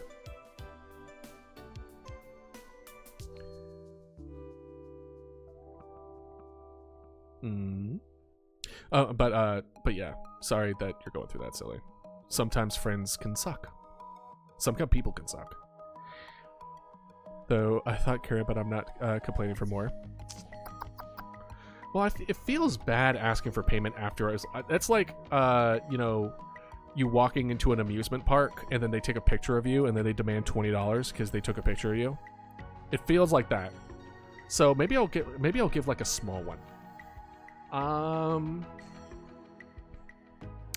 Okay, I'll give you a small one. It's similar from the perspective of the recent one we did earlier, with Miranda, because this is also part of that story to a certain degree. Idealist to help farm. Oh well. For those that don't know, Idealist is able to utilize non-physical resources for his crafting. He is essentially he's able to utilize ideas in abstractness similar to he would be able to do like iron. So like anger, sadness, happiness, he's able to use as similar to like iron, copper, and like titanium or whatever. And each have their own qualities and each help make different things. Idealist is in order to farm fear, has a method in which he has them sink into tar, keeping them alive, and then essentially farming, quote unquote, the fear that they have as a way to gather resources. It's part of the reason that he's able to do that, by the way, is part of his contract with the god of idealism, aka Idealist, right? It's why he gave up his name to take on the name of the god that he became the apprentice of, right? And part of that is understanding that, well, there is a fundamental law in idealism that allowed him to change his perspective on crafting. And that is, in idealism, abstract thought has equal weight to physical things. So happiness, love, goals, intentions, anger, these things have an equal amount of importance and weight as anything physical does in reality. That is a fundamental part of idealism. So what that has manifested in Idealist is his crafting is able to, since he sees everything as a resource, it allows him to utilize abstract things as a fundamental resource that he can imbue into physical space. So his crafting class that he was a part of kind of evolved and then became immediately limited by becoming almost like a abstract crafter in a way. Idealist is a bad guy. He isn't really neither. That's kind of the point. He does good things, and he does bad things. Like, he helps children. He cares and loves about people. He gets angry for other people's sake. He lives and dies by his ideals. But by seeing everything as resources, people, he sees them as like, oh, I can use you as a resource. They're like, if he catches people doing something like a really, really shitty person doing something really, really bad, his view is like, oh, you could be worth something by harvesting you. That's the perspective that he has, is like, there is always a use for somebody. There is always a use for someone. And for some, it is love, and for some, it is material, and for some, it is the betterment of humanity. But he lives and dies by that. So I'm not going to be painting Idealist as like this amazing, great guy. He's going to simultaneously help a kid to be adopted by a loving family, and then the next day, like, forcibly scan someone's brain for information. Like, it's yeah, exactly. He is an extremist in a lot of ways, but he has lived a life where that extremism makes sense, considering what he's gone through as far as the wars he's fought, the things he's kind of accepted, what he's had to give up for the power that he now wields. It makes sense that that has influenced him in a way where the gray is becoming less and less prevalent. He's either all gray or everything is so black and white, it's difficult to say. So you will find moments in his lore and his story where he seems very, like, it's like, oh, this seems like a very decently good person, and then he'll just do something so extreme, and then you're like, whoa, where the hell did that come from? And it's like, that's because his line, when crossed, they become resources to him. He is in his own way, he treats everything as a tool, but he loves his tools. He treats a hammer like he would a person. He treats a saw like he would a person. He treats the ground and animals and everyone with respect as he would a person. But what do you do with a broken tool? What do you do with a tool that won't properly work anymore? Exactly. And it's when you see and love and respect everybody as a person, then you kind of reach a point where people stop looking like people. You can become an evil dictator if given the chance. I think a good way of putting as far as his weight, Idealist his name carries a certain amount of weight in the world that he lives in, where he's essentially a guy that lives off in the wilderness that has the strength to topple anything for the most part. He has an army of undead, of prehistoric creatures, and is able to manifest, like, he's able to turn faith into a weapon, right?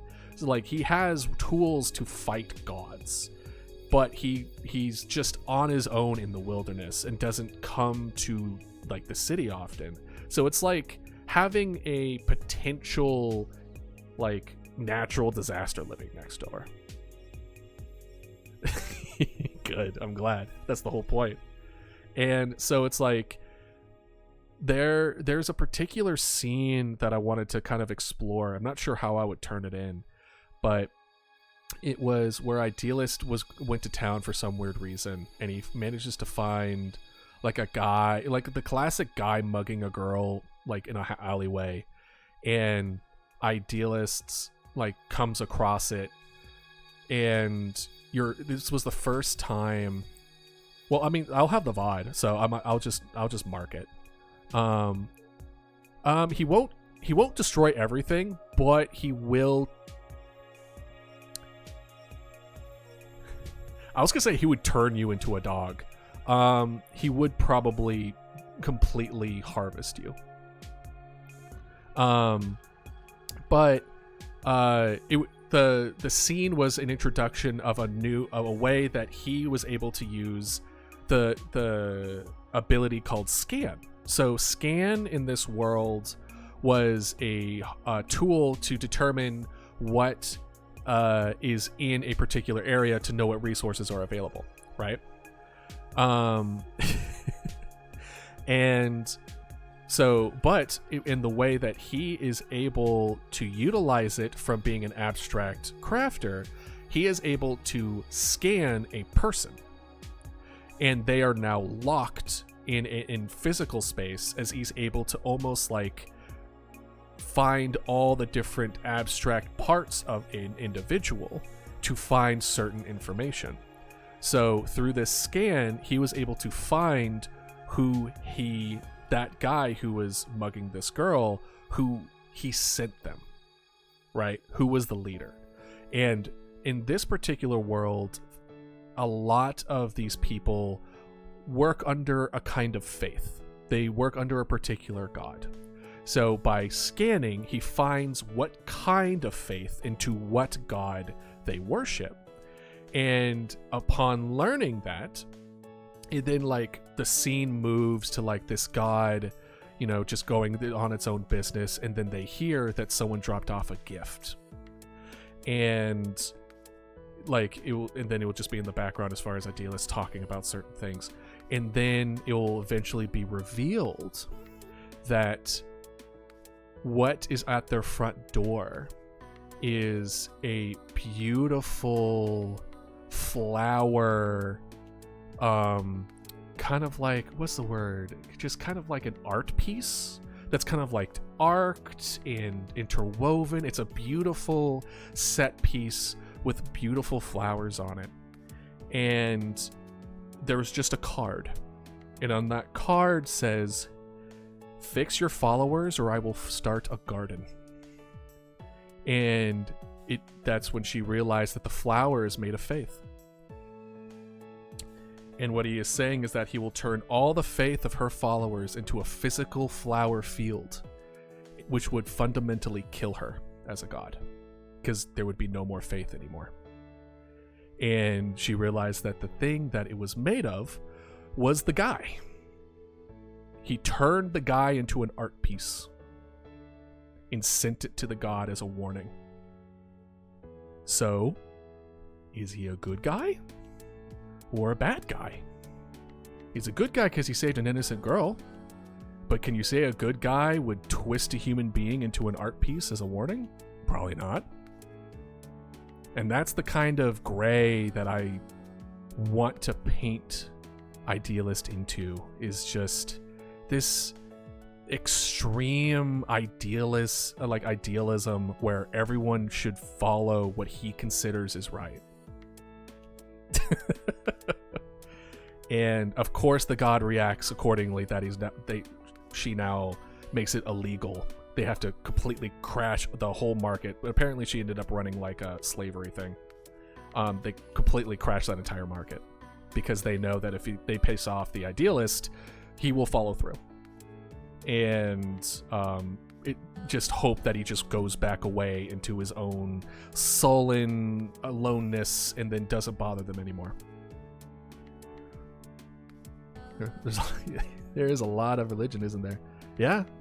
This is a lore about gods and humans fighting eldritch horrors that invaded, right? Like there's going to be a lot of deities, there's going to be a lot of important people, there's going to be a lot of discussion on it, right?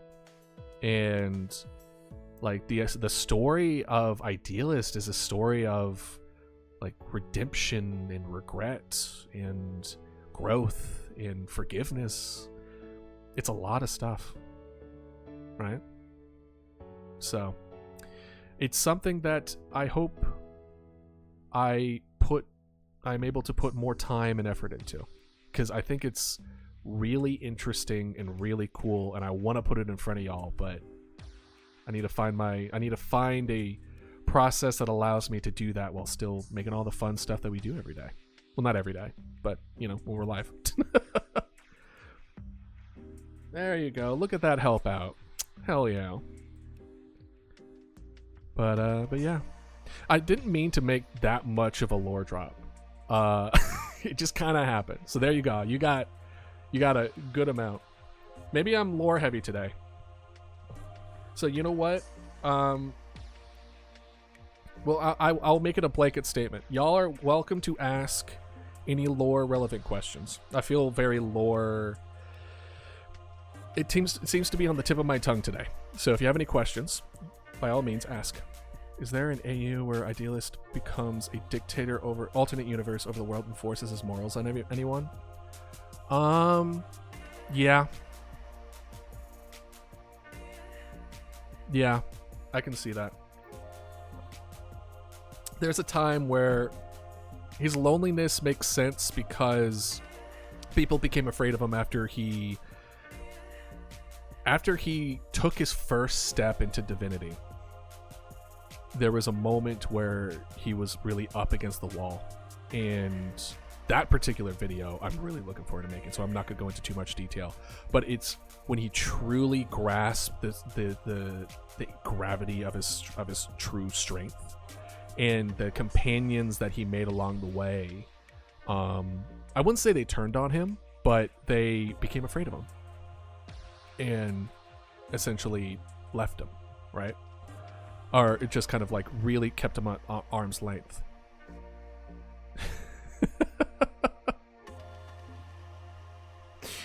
Yeah, just everything. A deal list. List them. Oh man. What does Idealist see king and queen as?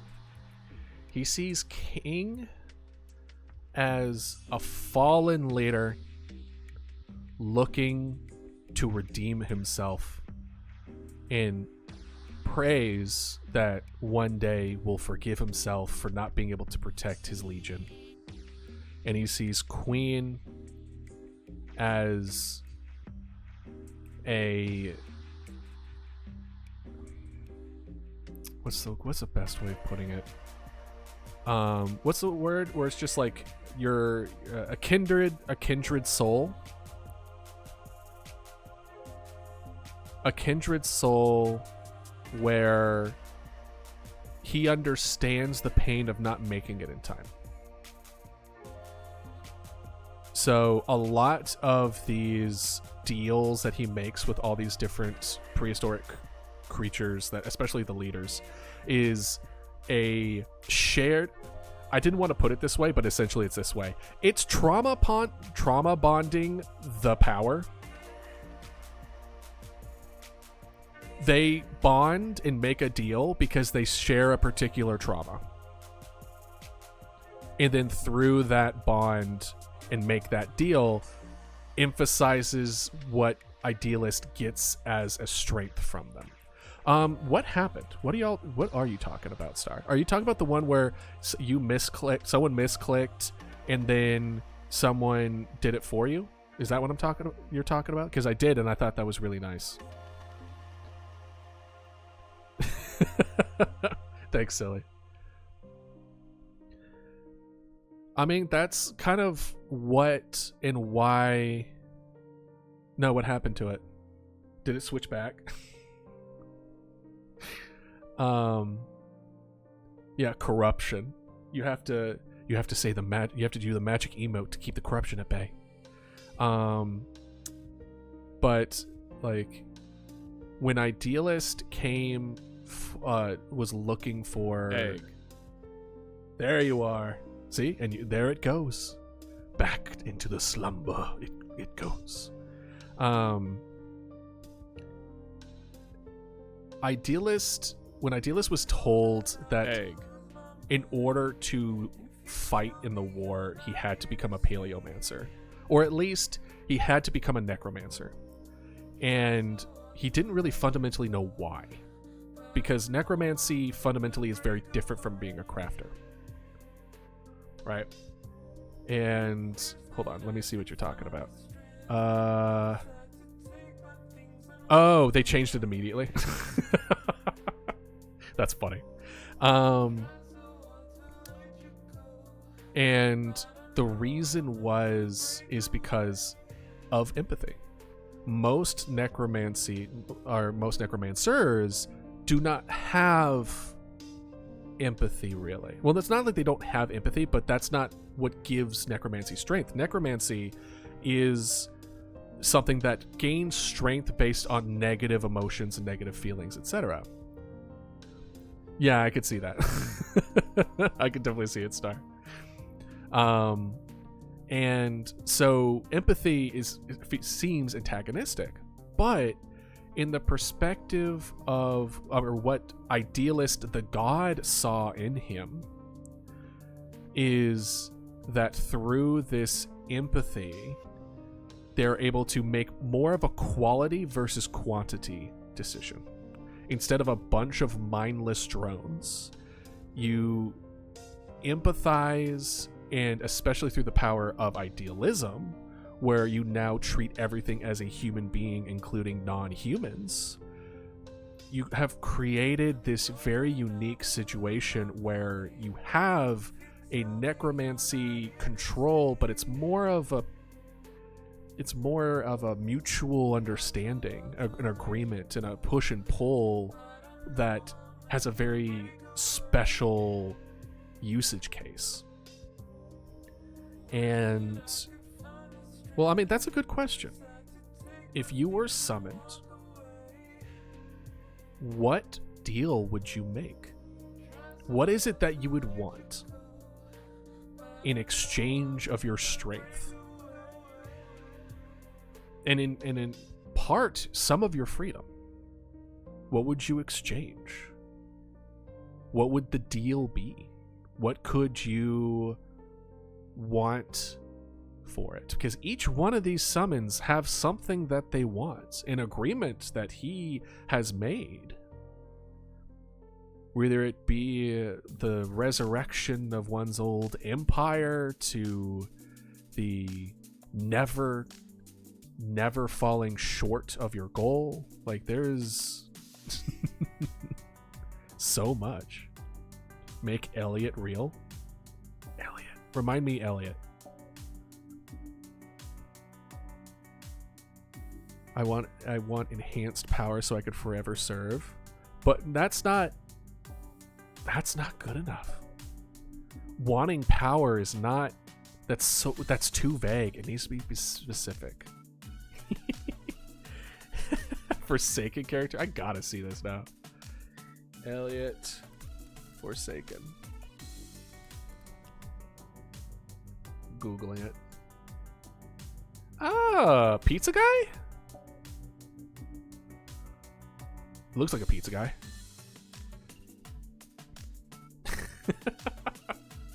When you're speaking about lore. Cult of the Lamb, you can kind of see it as a cult in a way, as far as the vibe of it all, right? As far as making Elliot real, that is a desire, but I think it has to be something that you want due to a negative, due to a trauma, right? Because a lot of these are, let's take the fire-breathing parasaur, for example. Let's take that for example, which is a recent addition to Idealist's army. What happened with the fire-breathing parasaur while it was alive is that it died in a wildfire trying to tell the other dinosaurs not to go in that direction. So he watched everyone burn to death because no one listened to him. So his agreement with Idealist, when he speaks, you listen. It is a power over voice and intent, in flame, in absence of flame.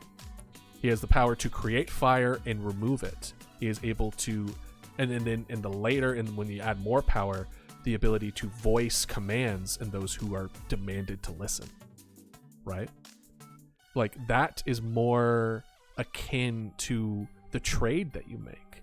He is offering a solace in what is binding these spirits to the earth from the weight of their trauma. So what would you need? Not just want. What would you need? That's someone to fix. And what are you willing to exchange for it?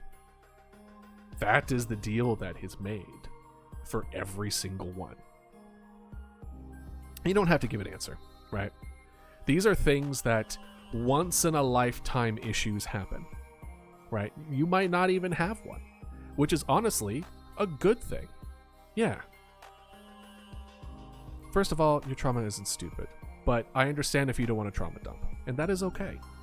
I'm not asking you to dump every single bit of trauma. You've actually been very honest already with, opening yourself up. You don't have to all the way up. You know what I mean? So it is quite all right. The ability to dominate the minds of others and now eternally serve for it. See, that's the thing. You're exchanging power for servitude. At that point, you might as well just sign up with a demon.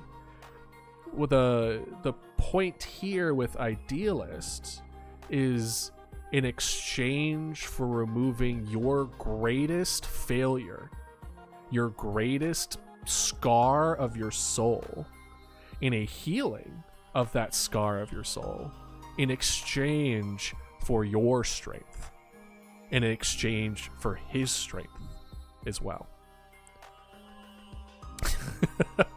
Bill Cipher? Yeah, right? Like, the ability to dominate the mind of others. I think the closest thing would be the fire-breathing parasaur. I still haven't come up with a name for him yet, which is why I say it's a whole big name. I haven't...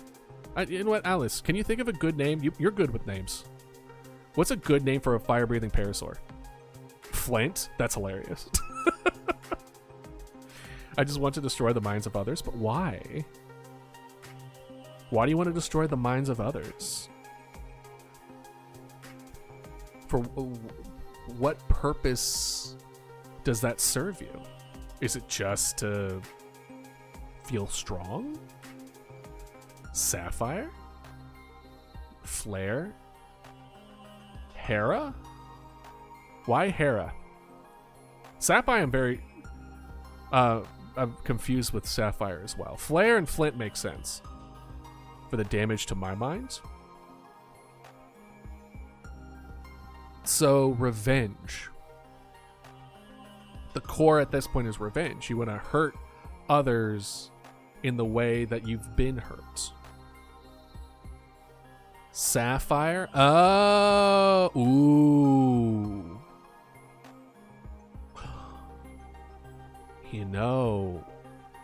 That's not bad. That's actually really good. Because so I don't know if y'all ever saw it. Let's see if I can open it up. I mean, I definitely showed it before, but let's see here. Where is it? It was the yeah, here.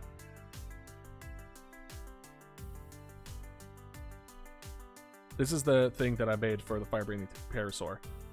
You see the ice?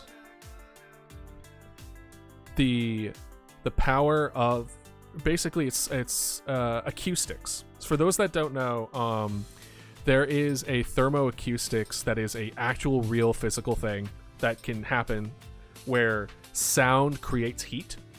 So this parasaur is able to influence and breathe fire based on the sounds that it makes. It can also put out fire with the different ones.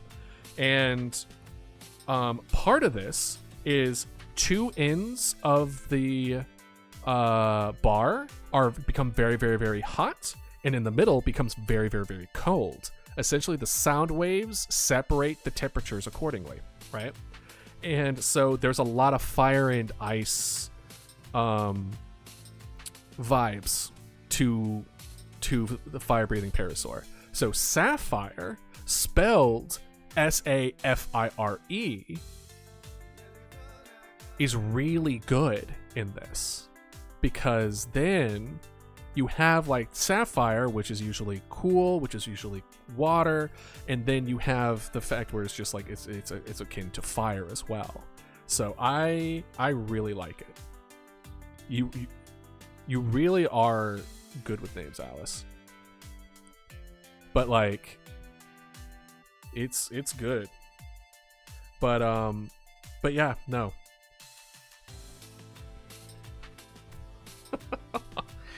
So, where do I want to write that down? I don't know where I want to write it down. Maybe I won't. Maybe I won't write it down. It is fine. But yeah, no, this was fun. Any other questions before, because we're kind of reaching to, oh gosh, I just noticed it. Did you notice it, Star? I said, yeah, no. And then I was like, oh, it's about near close to the end of stream.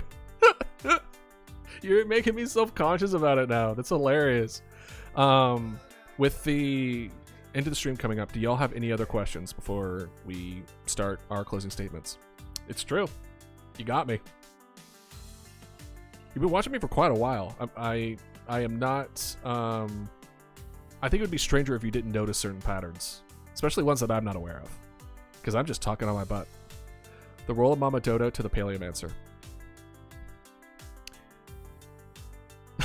Yes, you can have your power to control minds, Alice. I'm not sure to what extent, but we'll figure it out. The role of Mama Dodo to Paleomancer. That is... You want a giant axe? That's honestly, yeah. I think the only one with a giant axe would be one of King's spells makes his tail a giant axe, but besides that, I don't really think there's any. Well, the VOD should be up by now, so after this stream is over, you're free to check it out. It was fun. It was good. I do recommend it. But to answer your question, Dragon, well, not really question, but your request, there's the relationship between Mama Dodo and Idealist is definitely going to be the most kept secret / complex part of his story, because I want the story of Idealist to begin and end with Mama Dodo. So I will be a little more reserved on answering completely, but there is a part of the relationship where it is very obvious between the two parties, and there is one that is much more hidden that neither of them know about each other, right? So there's one where it's just like, oh, I'm doing this for this reason, but it's really this other reason, right? So I'll tell you the obvious reason. The reason that Idealist had brought back Mama Dodo was because he needed somebody to watch after his core that he made. So a core, for those that don't know, in necromancy and things of that nature, you can think of it as like a lich core, right?